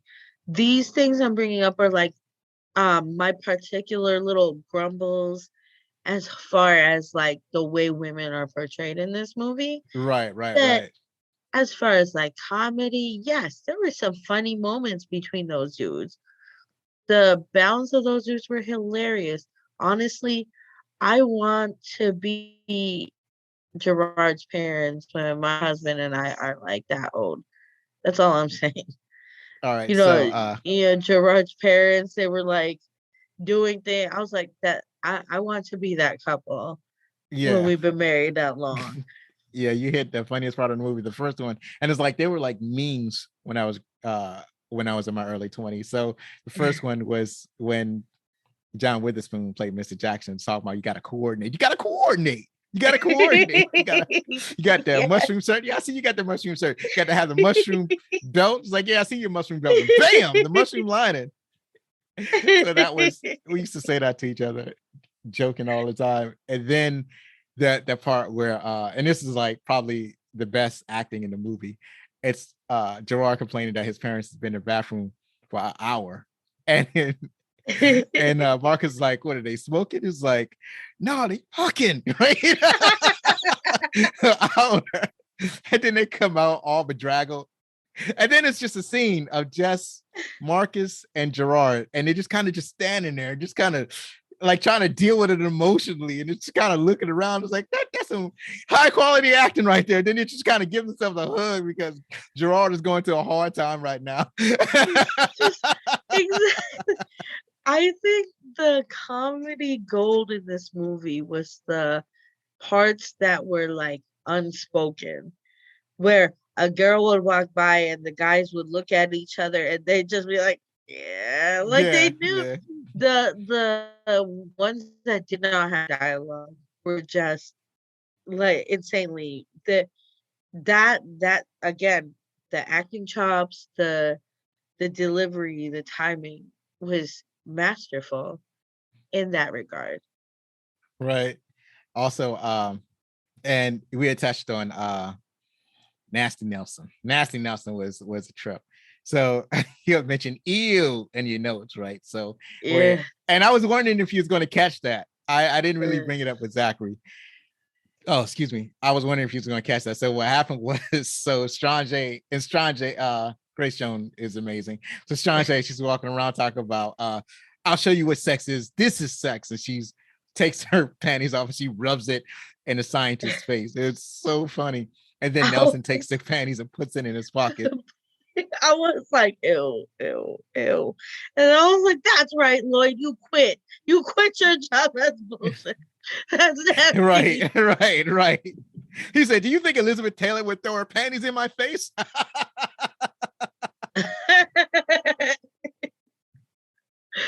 Oh my gosh, that was great.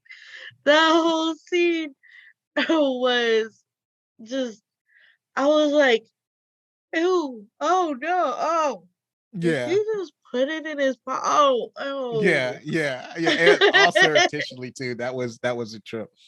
And the other part when like we had talked about it earlier. So this is after Jacqueline dumps Marcus and he's feeling some kind of way. And so that's when Nelson comes up and says, he asked Nelson about the storyboards for the video he's supposed to shoot. And Marcus just goes, just shoot whatever you want. And Nelson was like, I have total autonomy. So and so we already know from early in the film that Nelson, when he's chained, Nelson will produce a commercial that is, fun. It's too sexy, right? It's like there's eating a banana and then there's eating a banana too sexy. There's like way too sexy the way the woman in this commercial was eating a banana. And then there's, the one with the cherry and the way she was licking the cherry is way too sexy. It was 2 cherries, right? So Yeah. so that's when Marcus said, lose the banana and lose the cherry. He said, you too nasty. So he got do you remember the commercial? Do you want to describe for the audience the commercial that he produced with full autonomy? Oh God, it was okay. It was Stranger. It looked like she was in like a cave, right? And then she was like she was giving birth, and there was like blood. It was gross. And then she was like, she pulls it out from her nether region, and it's her perfume. It's her Right, scent. right. And I was like, Uh, no, no, no, no. yeah. So and it's weird because the outfit she got on, it kind of looks like her dress looks like is inspired by tree roots. Like her dress looks like it's composed of tree roots, and she has a big belly, and she's like screaming and whatnot because she's giving birth. So she squats so she can give birth, and she gives birth to her perfume. That I'll was crazy. see. And that's the commercial he had where he did not have autonomy. It Right, was just like you. That was another thing. It's like, bro, why?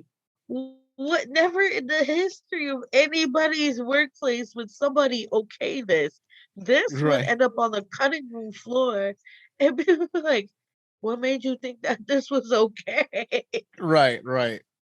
So that So was pretty funny. I So thought Angela's commercial, the painting with the dude on his knee, and or the girl, but it's like two pictures. One was on their knee, and then the other one was standing up. I thought that was beautiful. It was like classic. Do you know who did the artwork for this movie? no, I didn't look that up, but whatever. Yeah, those were awesome images that they had. That basically how she decorated her apartment Yeah, was pretty nice.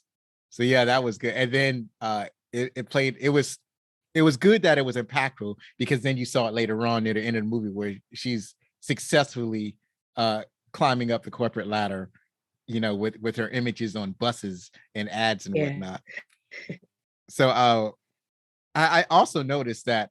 So another thing was Tyler's character. So Tyler's character is always looking for the racism and everything, right? Oh, So one of the things talked about there at a restaurant, and the lady talks about asparagus spears, and he's like, "See there, that's racist. If I was white, they would have said asparagus tips, but they talk about asparagus spears. It's racist." And then I noticed that every meal they had asparagus except when they were at the I think it was Thanksgiving party when Gerard's parents were there. They didn't have asparagus in that meal, but it seemed like all the other times is either Marcus or it's one of the other characters had asparagus. Even with Lady Eloise, she oh, had asparagus.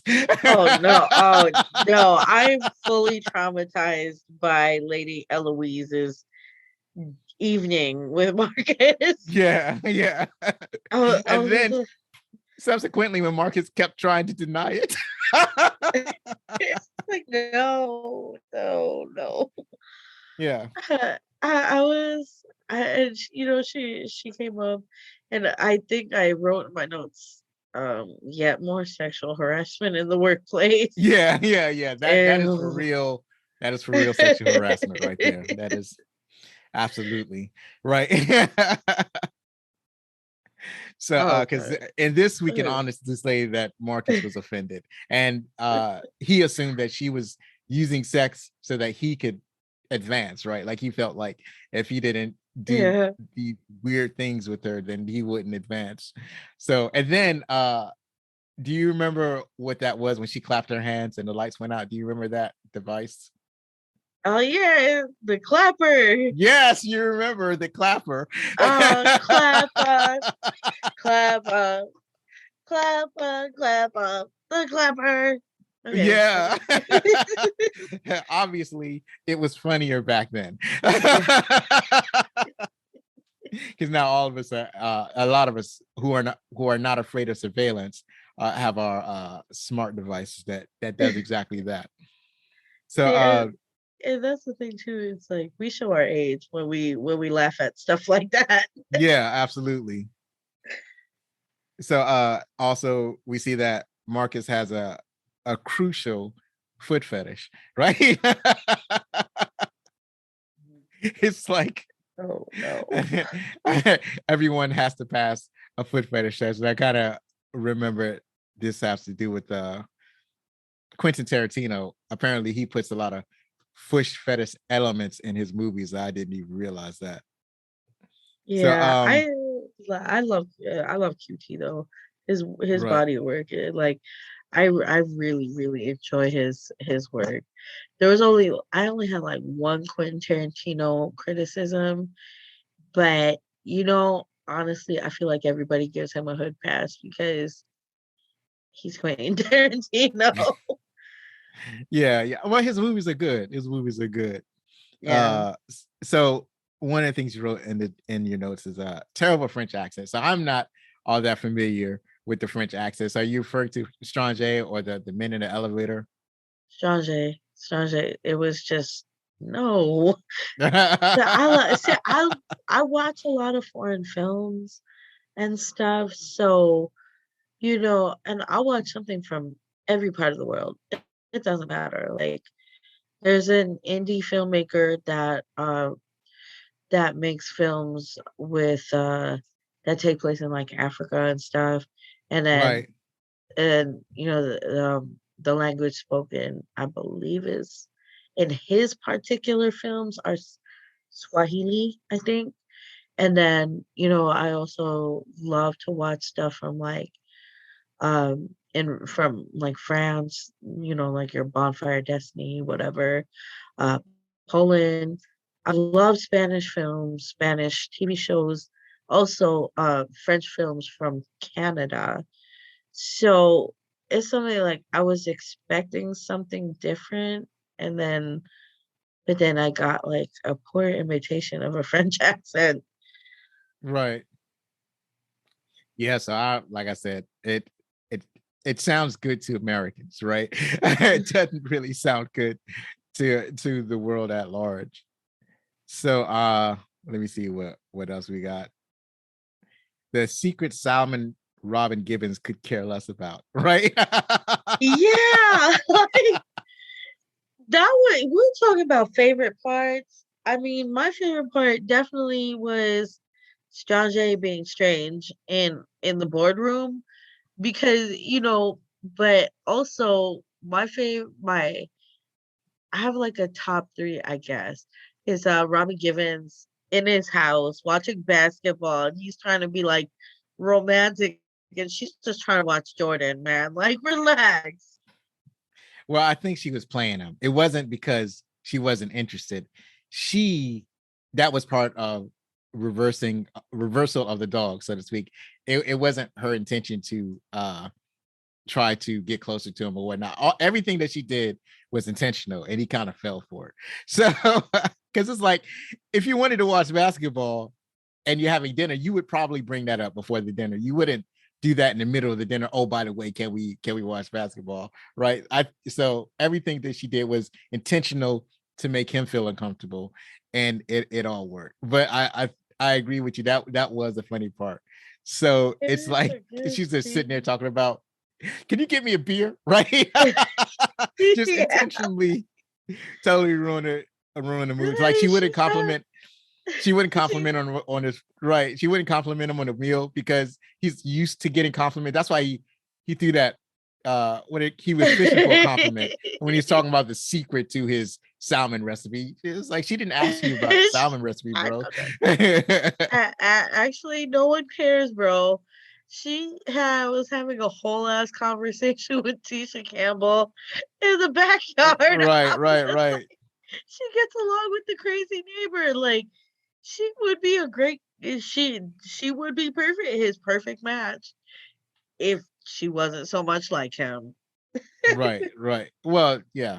That was her whole point. Like she knew that when she was being invited to his house, he was trying to set up a romantic evening, right? She's not dumb. So so because she with this knowledge, knowing that he was trying to set her up for romance, she flipped it on him and totally like ruined the evening, whatever his plans were, right? She So showed up in jeans. Can I get a no, beer? those are some stretchy pants. Those are Stretchy pants. those were some sheer pants. Those were some. It was almost like she was trying to give him some vibe or something like that. Like you might have a chance, and then later on, it's like, no, you have no chance. Zero chance. See, I think I put in notes, okay, good. She set some healthy boundaries. And then Yeah, absolutely. I was like, okay, so she's violating her healthy boundaries. We're getting mixed signals now. Yeah. Awesome. Well, that's because she's just like him. It was like Yeah. probably because she could tell from the moment she saw him who he was. So she threw out that thing that said when she said she doesn't date coworkers or something like that. That was already suspect, right? It's It's like like, he's dense. Go ahead. why would she feel the need to say that and then get all close to him and stuff? See, Right, right. She's playing him. All that.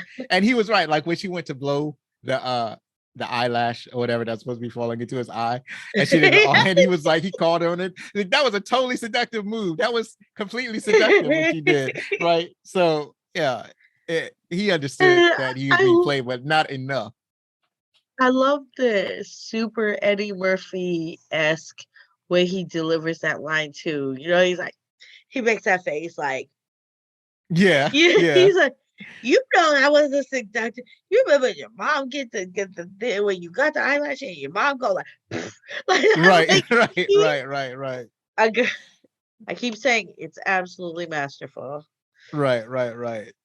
So so we talked about having to coordinate, was one of my favorite parts. Uh, and then some of the notes are kind of jumbled that I wrote down. I was like, what am I? Oh, we talked about the bathroom. Oh, so I was thinking about Halle Berry. I wrote Heart and I wrote Captain Planet, right? So because I remember how you were saying that you were kind of thinking of Angela as like the weaker character, and I didn't think she was. I think that she just had a lot of heart. She had a lot more heart than Jacqueline, right? Jacqueline is ruthless and she's a dog and she be playing men, where Angela is genuine and she's in touch with her emotions. So I thought of her as like, remember Captain Planet? So you had the five Yeah. kids and one of them had the power of heart, which what is the power of heart? We know that fire burns and the water gets things wet. So, but he had the power of heart, which is used to bring all of the other elements together to create Captain Planet. So I think that was Angela's superpower was her big heart. She went out and she did things with the kids and stuff like that. But like when her heart was broken, like it put her in a bad place, and then she prioritized her work over the care that she had for other people, and it was hard to Yeah. get back to that place, right? So yeah, that I thought the another thing that I really liked was the character progression. It was obviously Marcus is the main character that needed to progress. He needed to get to a place where he could. I'm so it's, that's all right. It's get Marcus, like it's exiting like slowly. You know what I mean? It's right, like right. I'll try and inhale and then like my throat will make a sound and next thing you know I'm coughing.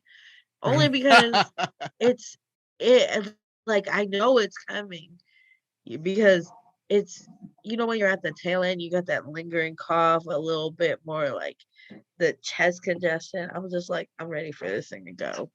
Yeah, I know exactly how you feel. So what I was saying is that so Marcus, he would go from basically being a dog to being able to love somebody. So, and I thought that the way that they did that worked out really well. I gotta like that. Like he needed to be dogged out himself to understand what he was doing to other people to be able to get the woman that he really wanted, or it turns out that he realized he really wanted at the end of the movie. So And yeah, that's pretty much it. That's all I got. Any more favorite parts you got? Just I think I covered that. I I think I was not a fan of Strange in the public place because at that point, at that exposing her in public places, it's like at that point I felt like when you get told the same knock knock joke over and over again, and it's like, bro, I get it, okay. I get it. She's weird. I get it. Okay. Right. Let's move on from this now. I think by the time we got to the restaurant, that joke was over. Cause Okay. yeah, I mean, she entered into the scene on a helicopter. Then she put her underwear in somebody's face. Like, you know, it's like, okay, she's high key a weirdo. I get it. But then, by the time she exposed herself, I'm like, dude, okay, like it didn't seem the timing was weird. Like it didn't seem to have a real point except to show how Robin Givens took control of that situation where he was uncomfortable. She was like, listen, you're gonna show up or I'm gonna sue you. You're gonna be in court for breach of contract and you're gonna be there when I tell you to be there. It seemed like the purpose of that was to tell us that Robin Givens runs the show. Oh, actually, the other part that it told us is that Robin Givens likes to kiss and tell. That too. That too. Yeah, it's so that's why Strange was acting extra Strange in that scene because she thinks that like Marcus is just passing it around to everybody, like everybody. So she wants to know when her turn was. Yeah, well, I mean, yeah, that she kisses and tell, but also that it it's that she's in charge. Right. It's like reinforcing the idea that she is in charge. Right. So I would have found that super funny if it hadn't been for, the ballroom, the helicopter, like that would have been perfect, but it was just like one strong J joke too many for me. Go, okay. That's fair. Otherwise, I would have found it funny. That would have been absolutely hilarious. I would have been like, that's my part right there. Right, right. So But that's awesome. So you're saying that you didn't like that part, but I'm saying it would have been one of my favorite parts had it not been for all the other oh, all strong the J other parts. jokes. Right, right, right. Okay. I That's would have been like, easier. okay, that's my part. Okay, that would have been way more impactful without like the other strong J jokes. But Right, personally, like they did good with the earlier ones. right, right, right. With her coming in on it was a litter, or no, it was a chariot pulled by four men. And It was like they dropped her in a helicopter, right, right? The box opened, and then it was like a litter hauled by four men. Like, and it was like, oh, okay, that's one hell of an entrance. right, right. It was outstanding. Um, so I'm gonna transition over to the trivia section where we talking about Yes. some of the behind the scenes stuff. And before we get there, I just want to there was something like while you was talking, I had remembered something you said reminded me of an interview that Eddie Murphy did on one of the talk shows. So when they were, I don't know if it was a test screening or like a regular screening of the movies, or they were talking to the executive. The executives didn't get how there could be a black company with black executive and a mostly black staff. They were baffled by this in the early 1990s, right? they were, it was like, What? they were like, I don't get this. Oh, You mean You mean he's in charge, right? Oh God, And fix it, that was Jesus. Fix it's it. like none of it wasn't like the jokes or the romance angle or anything like that. All it was is like I don't understand how there are black executives or how there's a Wow. country full of black executives. So that was funny. Wow. Just Yeah, yeah. wow. And I'm trying to think of what like black-owned companies that were out in the 90s, with black executives. I Well, mean, there are like where around where I live at, there's like a black owned bank. It's called Industrial Bank. A lot of the McDonald's around this, or actually a lot of the restaurants around this area are black owned. Like there's some of the IHOPs are black owned. So it's a lot of barbershops are black owned. But as far as like on the like a marketing company or a white collar company, I couldn't tell you. Like there are a lot of investment firms out there. There are a lot of law firms out there. I So was thinking of like in the 90s, there had to have been at least one. You know what I mean? Like yeah, yeah, I'm sure that there were plenty, there's but no way that there's like none to where they present this movie and their issue is, well, where are all these black executives coming from? I, That could be I like I think what the issue is that there just wasn't many, right? It's not that there were none, but there were many. And film producers, mostly white, they're not used, it's not something that they're used to seeing, right? Because they're just not as many white collar uh black companies out there. It's a weird thing to say, white collar black companies. But there wasn't, I'm just saying that there probably wasn't a lot of them. Yeah, I mean, my one of my freaking heroes, I have like a whole Mount Rushmore of heroes, was Madam CJ Walker. Right. You know what I mean? And she built this multi-billion-dollar company with hair products and, beauty products. And that was in the 20s.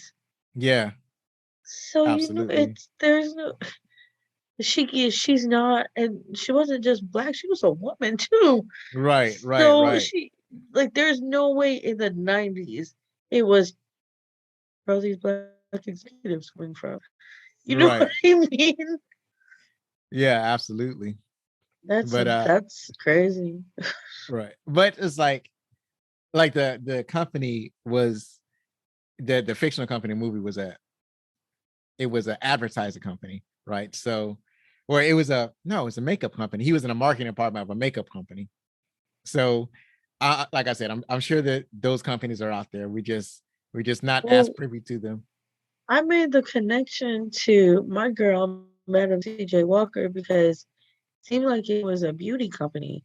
They're coming out with a fragrance. Yes, Right, like a right, fragrance. So right, it just seems like beauty, fashion, all kinds of things. So immediately the first part, my hero, Madam CJ Walker, came to right, mind because she's like the first of the first to come out with right, like beauty products. I was wow. I'm sorry, like right, that just that blew my mind. right, right.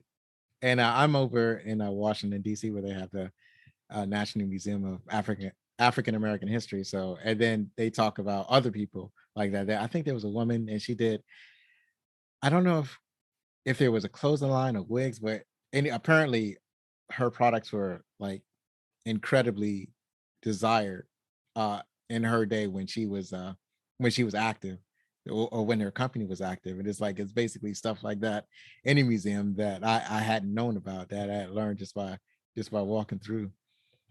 So yeah, they're It's out a there. beautiful They're thing. just you just don't know until it's like in your face or whatever. Yeah, yeah. There, So that factoid just blew my mind. I was like, oh wow, okay. Because so I mean, I'm in the business of media. I would never like that. That would never cross my. No one working with me would never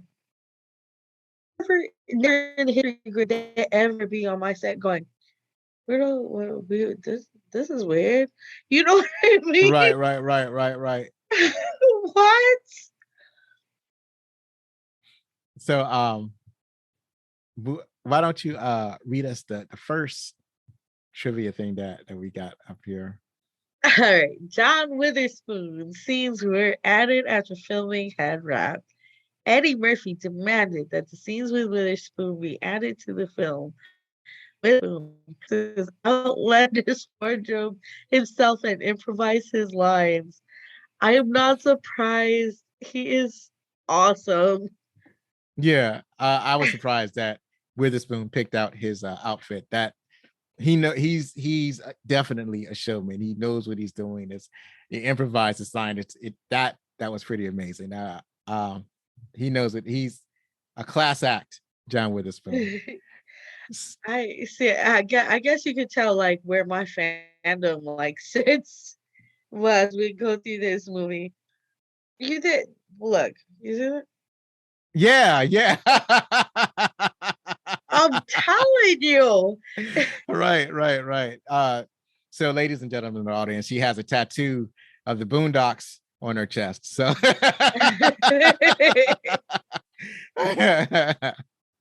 so she's a huge fan of the Boondocks, of which John Witherspoon was intimately involved as grandpa.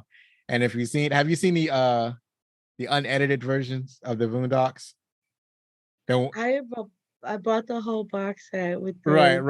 the So I was CDs. like, right. I was like, oh my God, full male nudity on the unedited Oh versions. Lord, yes. He said, "Shut up, boy, take this picture." And all you saw was the towel. I was like, oh no, Right. no, granddad, no. So moving right along to get that image of a naked cartoon character out of your mind, Halle Berry was the only actress to audition for the part of Angela. Eddie Murphy and Reginald Hudlin cast her immediately after seeing her screen test. So yeah, this is when she was fresh and new Halle Berry. Okay. What's next? The studio was nervous about Robin Givens being casted as Jacqueline. At the time, she was labeled as a cold-hearted gold digger by the media and the general public during her marriage to Mike Tyson. Reginald Hudlin felt that her public image made her perfect for the part because she could be seen as a strong woman who could control Marcus. Right. Yeah, that I remember the whole brouhaha over Mike Tyson. And that was kind of a messed up situation that she was in. But I'm glad that she was able to clean up her public image and was able to move on with her career. Yeah, it's disappointing that you don't see her around too much now, like nowadays. Yeah, Mike Tyson has a podcast. You Yeah, you yeah. still you still see Mike Tyson everywhere. Honestly, he she had should have she should have got he Mike Tyson's publicist. he had a cartoon, right? He So did. I played the Nintendo game too. right. Uh so so production went very well and as expected, with so many comic actors and personalities around, was very lively. During production, Reginald Hall said that whenever David Alan Grier and Martin Lawrence worked, the film crew usually worked a little slower because wherever they were, there would be so much comedy generated, and they were so funny that everyone just wanted to hang out near where they were throughout the day. So yeah, I can imagine they're very funny. Those are two very funny people. Wait, see, I'm about to read my part, but this is why me and Hallie see eye to eye. In the scene where the new fragrance is being presented to Strange, the director said that what Grace was doing on the set while we were shooting was so funny that I remember Hallie crying off camera because she was trying to keep a straight face, but she couldn't. So whenever she was off camera, she would just literally be crying because she'd be laughing so hard. And fortunately for her reaction shots, she was able to recover. That's amazing. It's amazing how you could be that funny. I want to see the parts that they didn't show, like the parts that were left on that was edited out. I want to see that because I she mean, must have been amazing. that scene was so outlandish. Right, What, like, can you just imagine what ended up on the cutting room floor? right. Like the first scene where they show when she comes in, she really didn't do much. She just looks fantastic, but she didn't really do much. But I think the scene they're talking about was when they were in the boardroom and she was talking about the scent of sex when she was giving her scent of sex speech. So that Again, that that was was my what favorite. that was amazing. It was just like, she just put it, oh no, oh no. Right. I imagine that was where everybody was laughing or we trying not we to laugh. we always circle back to that because your favorite was when the Nelson put the panties thing, Yeah. and I'm just like, oh, oh, oh Right. It's one of my favorite parts because he was so surreptitious about it and it was so gross. Like paints a picture of this character like, oh, this guy is gross. This is like he's super gross. It's like he's I don't want to say there's something wrong with him. I don't want to no. sex shame Shame, anybody, but wow, Nelson, he really is nasty. So moving right along. Nelson. Eartha Kitt was reluctant to take the role of Lady Eloise because she found some of her lines offensive. The lines were deleted from the script. So that's a Yeah, strong I woman right there. I want to know what lines were deleted. Yeah, that would have been interesting because she was pretty nasty in that movie, but I guess they was like for her, they went too far. Like I was born in like 1918 because so you're gonna have to so this is if you want me in this film you're gonna have to clean this up. Yeah, and you know what? I think they did Eartha Kitt dirty back in the day. You know her story, right? Like how she spoke out against like the government and stuff, and then they tried to like blacklist her from Hollywood. It was basically like kind of like Billie Holiday situation, but not, not as bad because she was able to like come back and do films like this. But man, like I really 100% feel like they did Eartha Kitt dirty. Yeah, I am not familiar with this story, but I should look her up. Oh yeah, they accuse her of being a communist and everything. Oh, You they know, did that all the time. Every time you yeah, spoke it up was against anytime that you spoke up for or protesting against injustice or spoke up for civil rights, they would accuse you for of being a communist. That was their catch-all word. So they did that to yeah, Martin Luther King. They did that to Malcolm X. They did that to everybody who they didn't like. They just call them a communist and call yeah, it a day. yeah. It's like They they let's just call them a communist. Nobody knows what that means. yeah. I mean, and they accuse her of being communist. They tried to have her blacklisted from Hollywood, all kind of stuff. Oh, I'm Right, trying to tell you, like, oh, they did her dirty, but she came back. I was so happy to see her back up on the screen as much as I did. right. So what's next? Oh, yeah. So So, Boomerang is noteworthy for being unique as it was the most expensive movie with an all-black cast and production crew for its time in 1992. It cost 40 million to make and made 130 million at the box office, which was rare for an all-black cast and crew film. I that's like those numbers are amazing, like, they made a pretty decent profit too. That was Yeah, back yeah. when before streaming though, when, people actually had to go to the movies and pay and all that stuff. Right. Ooh, excuse me. There we go again. All right. So the soundtrack album to Boomerang was tremendously successful on the music chart and is widely considered a magnum opus of Black R&B music in the early 90s. The soundtrack sold 3 million copies, achieving triple platinum status.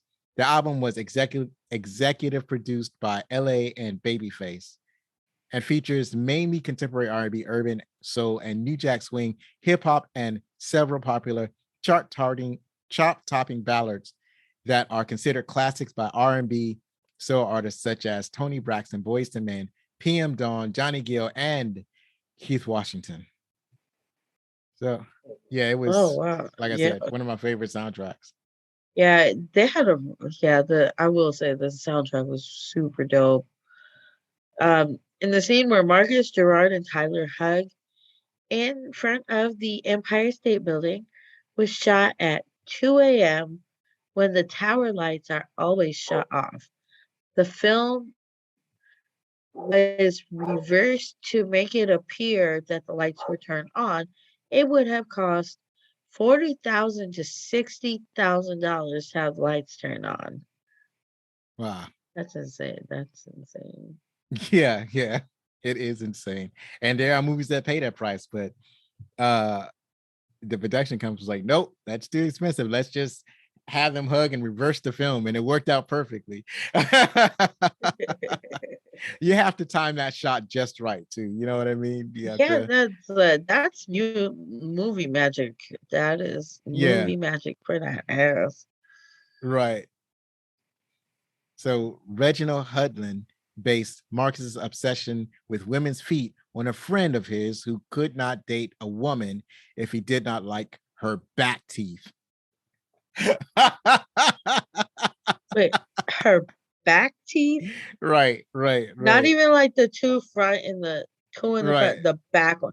How I, does I he guess check that? I guess that the teeth in the front is like a given. Like it's like he's not even, you're not even in contention if any of your front teeth are messed up. It's like apparently when they laugh or whatever, or he just tell them to open their mouth wide, or it looks down there and they got some messed up back teeth, and I guess he had a Can problem with you that. imagine being on a date with someone?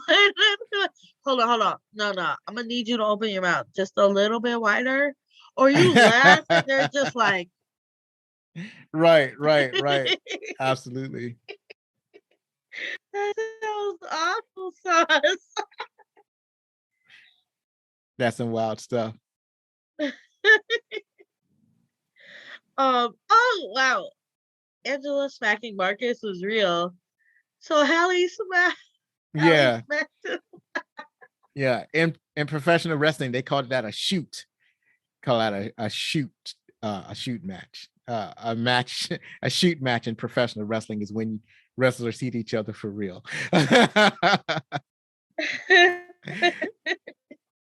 So That's cool. moving right along, the cast rehearsed for 2 weeks before filming started. Eddie Murphy told Reginald Hudlin that he had not rehearsed since his time on Saturday Night Live, and that he was going to rehearse for all of his movies from then on. So Eddie Murphy grew from an actor from acting on Boomerang. Yeah. The production was very demanding, including an expensive wardrobe budget, which Reginald Hudlin felt completely worth the price. Hudlin said the clothing in the movie is incredible for both the men and the women. Eddie looks great. Robin and Hallie look great. Great hair, great makeup, work for all concerned because we wanted it to look fantastic. We wanted to give people a level of production value that they hadn't seen for Eddie's first foray into true romantic comedy. I will say, like the wardrobe is fantastic. Oh, Eddie's suit is sharp, even from back then to now. His suit is noticeably amazing. Yeah, his suit was sharp. Even his casual clothes were sharp. All the clothes that the women were sharp. It was very nice. It's very well done, and it suited the style to the characters. So it was like the characters, like Gerard didn't have as nice a suit as Martin, but it still was a good suit. It was a suit that fit his character, and Tyler never wore a suit except at I think it was a presentation or whatever that was.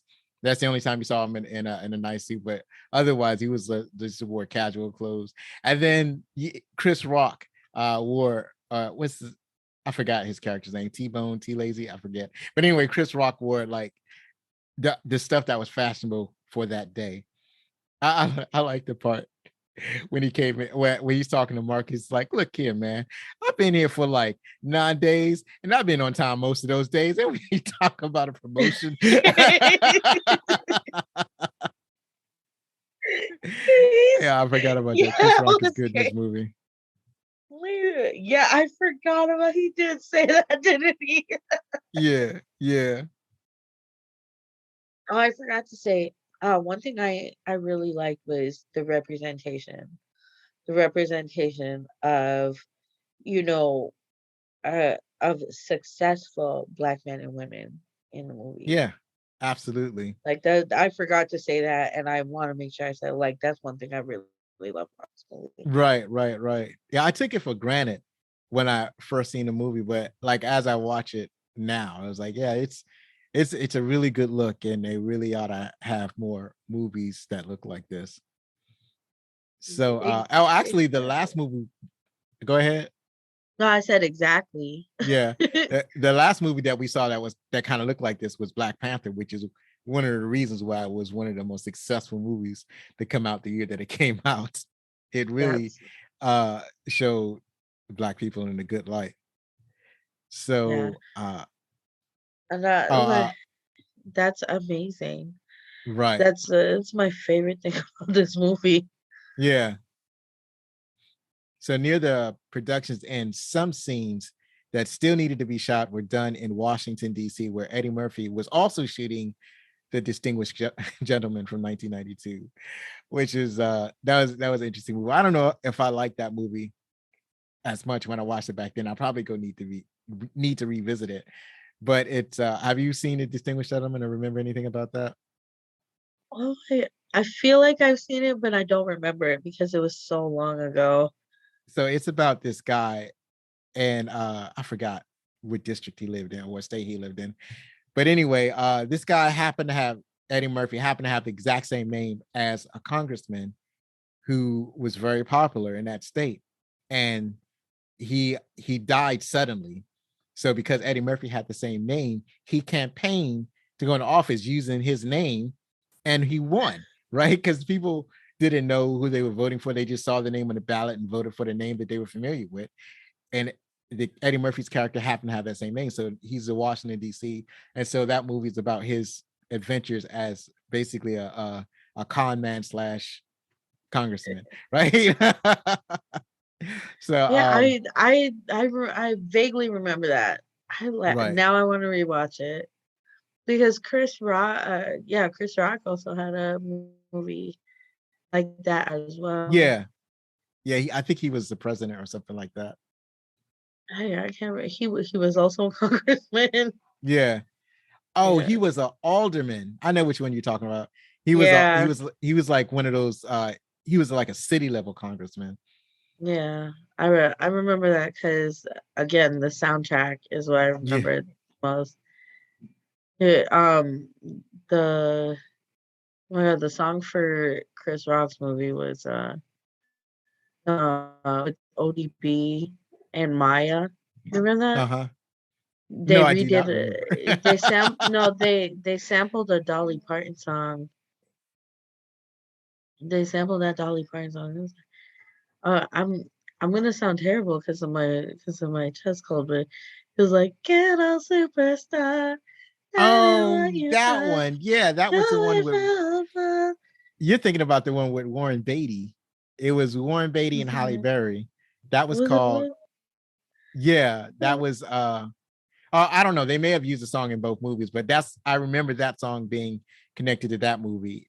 I can't remember the name of it. It was Warren Beatty, Halle Berry, and I can't remember anybody else in that movie. I'm telling Chris Rock. I'm like, I wish I remember the name, but I know Chris Rock was in it. It was so funny Right, because he he wanted to debate, and he's like, "Oh, tell him to debate me," and he'd go down the street with the bullhorn. He's like, "He's scared. He's scared to debate me. Why won't you debate me?" Like, it was so funny. It right, was so right, funny. right, right. So Yeah, why don't you why but don't you catch the next one? yeah. So both actresses, Eartha Kitt and Halle Berry, have played Catwoman. Eartha Kitt was Catwoman on the Batman 1966 series, and Halle in the movie Catwoman 2004. Right. I would have to say that very much preferred her. the Eartha Kitt version of Catwoman over Yes, the Halle I Berry agree. version. I agree. So 3 actors in this film have appeared in James Bond 007 films. Jeffrey Holder, Live and Let Die from 1973, Grace Jones, A View to a Kill, 1985, and Halle Berry, Die Another Die Day in another 2002. day. Yeah. I was the only Bond that matters is Sean Connery. Fight me. Right, right, right. Okay, so yeah, oh Lord. Okay, the scene in Lady Eloise's bedroom that traumatized me for life was shot in the Park Plaza Hotel in a suite personally redesigned by Ivana Trump, which accounts for the unique styling. Say Dun, what you dun, want. dun. Trump's first wife had some taste. I will say that. Right, She, right, you right. know, she had some taste. She was talented in that way. Like it sucks that not a lot of people know that about her. Yeah, yeah. Oh, hold on. Oh, I'm only yawning because I'm cold. Oh, It's super cold up here right now, and it's difficult to adapt to how cold it is. So, because really? just like there's like a draft coming in through the door, and there's not a lot that we can do about the draft, and so the only thing we can do is like turn up the thermostat to like 90 degrees, and still it's a little bit chilly. So, You should get one of those rubber draft blocking things. I saw it on that CNS on TV. It's like a rubber thing that you slide underneath to block the draft. right, right. That yeah, that's what we have to use. I got one, and they got some stuff that's supposed to keep the too much of the chill out on the other side that the office did, but still, it's like still enough of the cold air gets through. It's kind of Are you in one of the states that got hit by that storm? The no, snow. no, thank goodness. No, I'm not. I'm not in the southeast. So Washington D.C. we got a lot of rain, but we did not get the storm. Well, we had a storm like a couple of weeks ago though, and that was it dumped a lot of snow down. That was pretty that was gnarly. It was the most snow that most of us have seen in a long time, at least a couple of years, right? And it was pretty much. It was. Remember? Did you see on the news how I-95 was like shut down for 24 hours? Yeah, that was Yeah. us. Oh, Lord. That yeah, that was Oh that was in no. Virginia actually, just south of where I live at. So yeah, it was pretty gnarly. I I actually do not miss those avoided all of that. That days. was amazing. Yeah. But how'd So you avoid all of that? well, I use Google Maps actually. So I was on the road. So Google Maps was like from where I was, it was like, yeah, don't go that way. So I did not go that way. And yeah, that's how you do. It's like Google Maps says, see all this red, that means that you shouldn't go that way. And then they officially closed the roads, and Google Map updated to show that those roads were closed. So I took an alternate route and I missed all of that. So that was awesome. But Oh, it was still a lot my of, husband loves Waze. He yeah. he uses he uses Waze. I'm a Google Maps person myself, so So let's move over to see what the critics are thinking about Boomerang. So I went over to Rotten Tomatoes and I got a little bit from IMDb, but mainly Rotten Tomatoes. And the critics of Rotten Tomatoes gave it a 44%, and the audience gave it 59%. So almost fresh, dang. almost fresh. I would still eat it. It's tomato wasn't bad yet.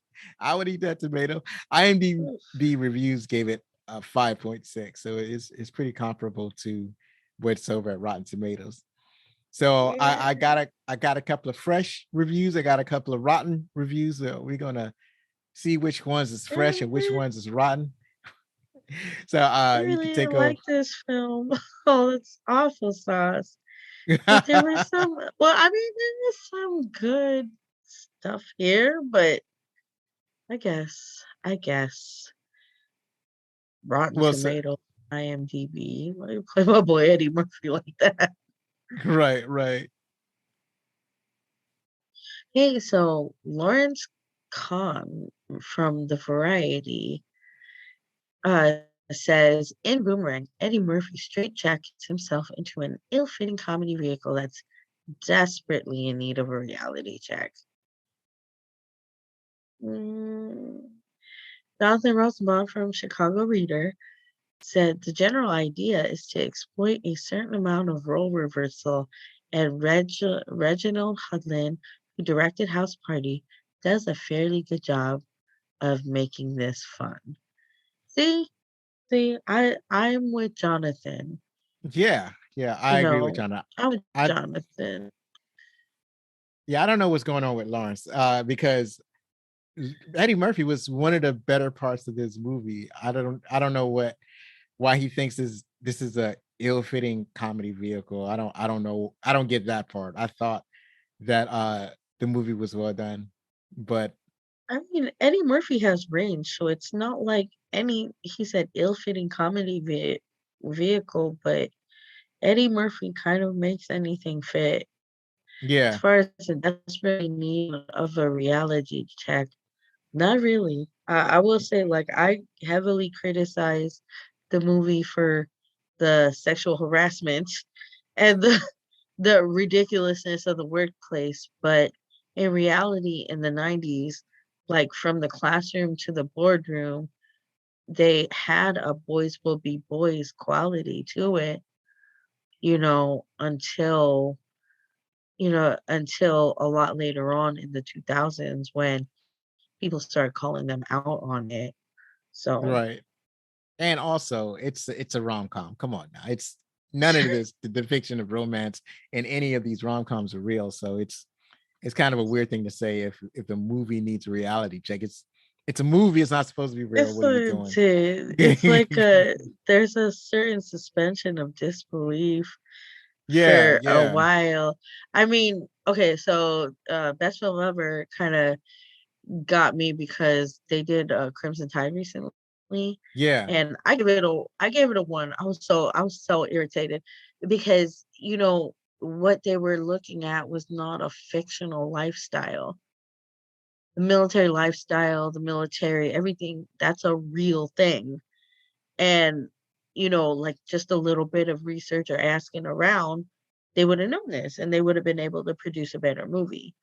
Now, this rom-com right here, it's a fictional country company with fictional people with a fictional love story. Like, there's nothing about this that is real. right. Yeah, you're taking it too serious. And then you had a unique view of Crimson Tide because you've been in the Navy, so you know more about. It's like everybody that has like a profession that's being portrayed on TV or movies, they go through this. Like they see something that's not portrayed right, and we have a harder time suspending our disbelief. Like I have the same thing with Basic. Is the movie with John Travolta and Samuel L. Jackson, and it's I don't know a mystery thriller that has something to do with the army, and the way they portray like just small stuff in the army that was like that irritated me so bad that I hated this movie and I still hate it. So it's like no, it's not how it goes, it's not how it works, it's not, and this movie Bruh, is dumb anyway. So yeah, I know exactly how bruh, you feel. bruh. In Crimson Tide, bro took his dog on deployment. That is how silly this is. Right, I'm right, just, right, I'm just saying. I was like, yeah, never in the history of grits would you ever have anybody bring their freaking dog on deployment. right, I would never. And I was like, where would they even walk him? right. Yeah, And a lot of Crimson Tide is well, I always like that movie, but I recognize at the same time that a lot of it is ridiculous. what? But all that to say this, to say a movie needs a reality check, and it doesn't even portray like a real lifestyle, culture, or anything like that is totally ridiculous. Right, right, right, It's a rom-com. right, right. So yeah, get over yourself, Lawrence. So moving right along, Eh, Stephen Gurrit from Time Out, he wrote, the film is far too slick to be ineffective. but it attempts to play with the sex war theme are often unbelievably crass. I mean, yeah, it was crass, but it's not so crass that I couldn't enjoy it. So I don't know about all that. And then Brandon Collins of Medium Popcorn, he wrote, I enjoyed it. It was a half hour too long, but I thought it was funny, charming, and it reminded me how much I like Eddie Murphy. And yeah, I think he's accurate. I think he's more accurate. Yeah, that's fair. That's fair. Yeah. I don't know about like what is crass. I mean, again, the workplace situation is a little bit crass, but and again, rom-com. Yeah. Well, everything about Strange was crass. So Seriously, maybe he saw Strange and he was traumatized. That's what that was about. I was traumatized by Lady Eloise. Yeah, that I too. was That just also no. was a little That crass. was terrible. Like no. It's more like better him, not me, right? Oh, I was just no. I was rocking and like no, no, no, no. Right. So Oh god. so let me ask you, have you enjoyed your time here Oh my on god, the I Backlit loved Cinema it. podcast? I had so much fun. I feel bad because I feel like I'm interrupting you sometimes.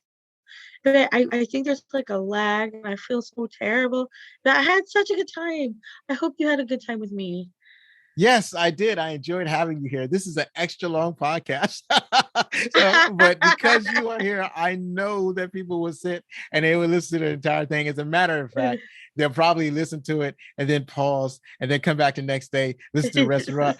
Thank you for making this the longest podcast in the history of Backlit Cinema, because Oh. I don't make things. I'm just going to keep going.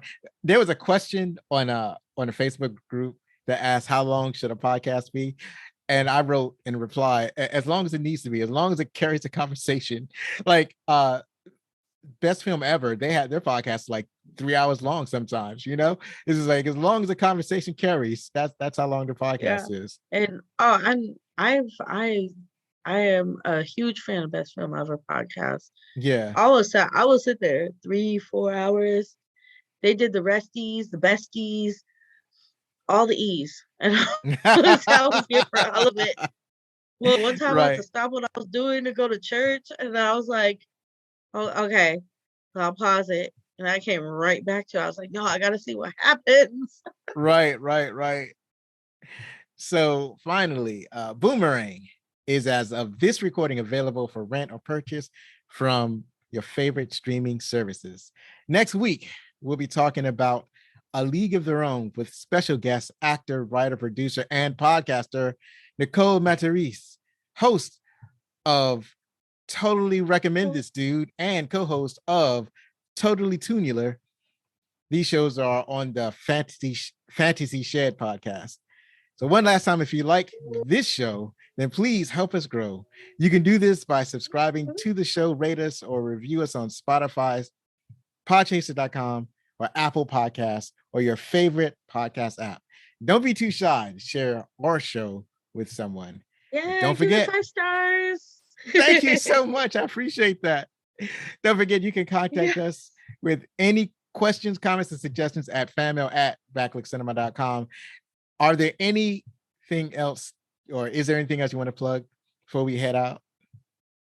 No, just tune in to Mama's Always Right Media Productions YouTube channel, and you'll be able to get connected to our digital content that's premiering this on February. So we say smash that like button, hit the subscribe, and hit the notification bell so you don't miss any of Mama's Always Right Media content.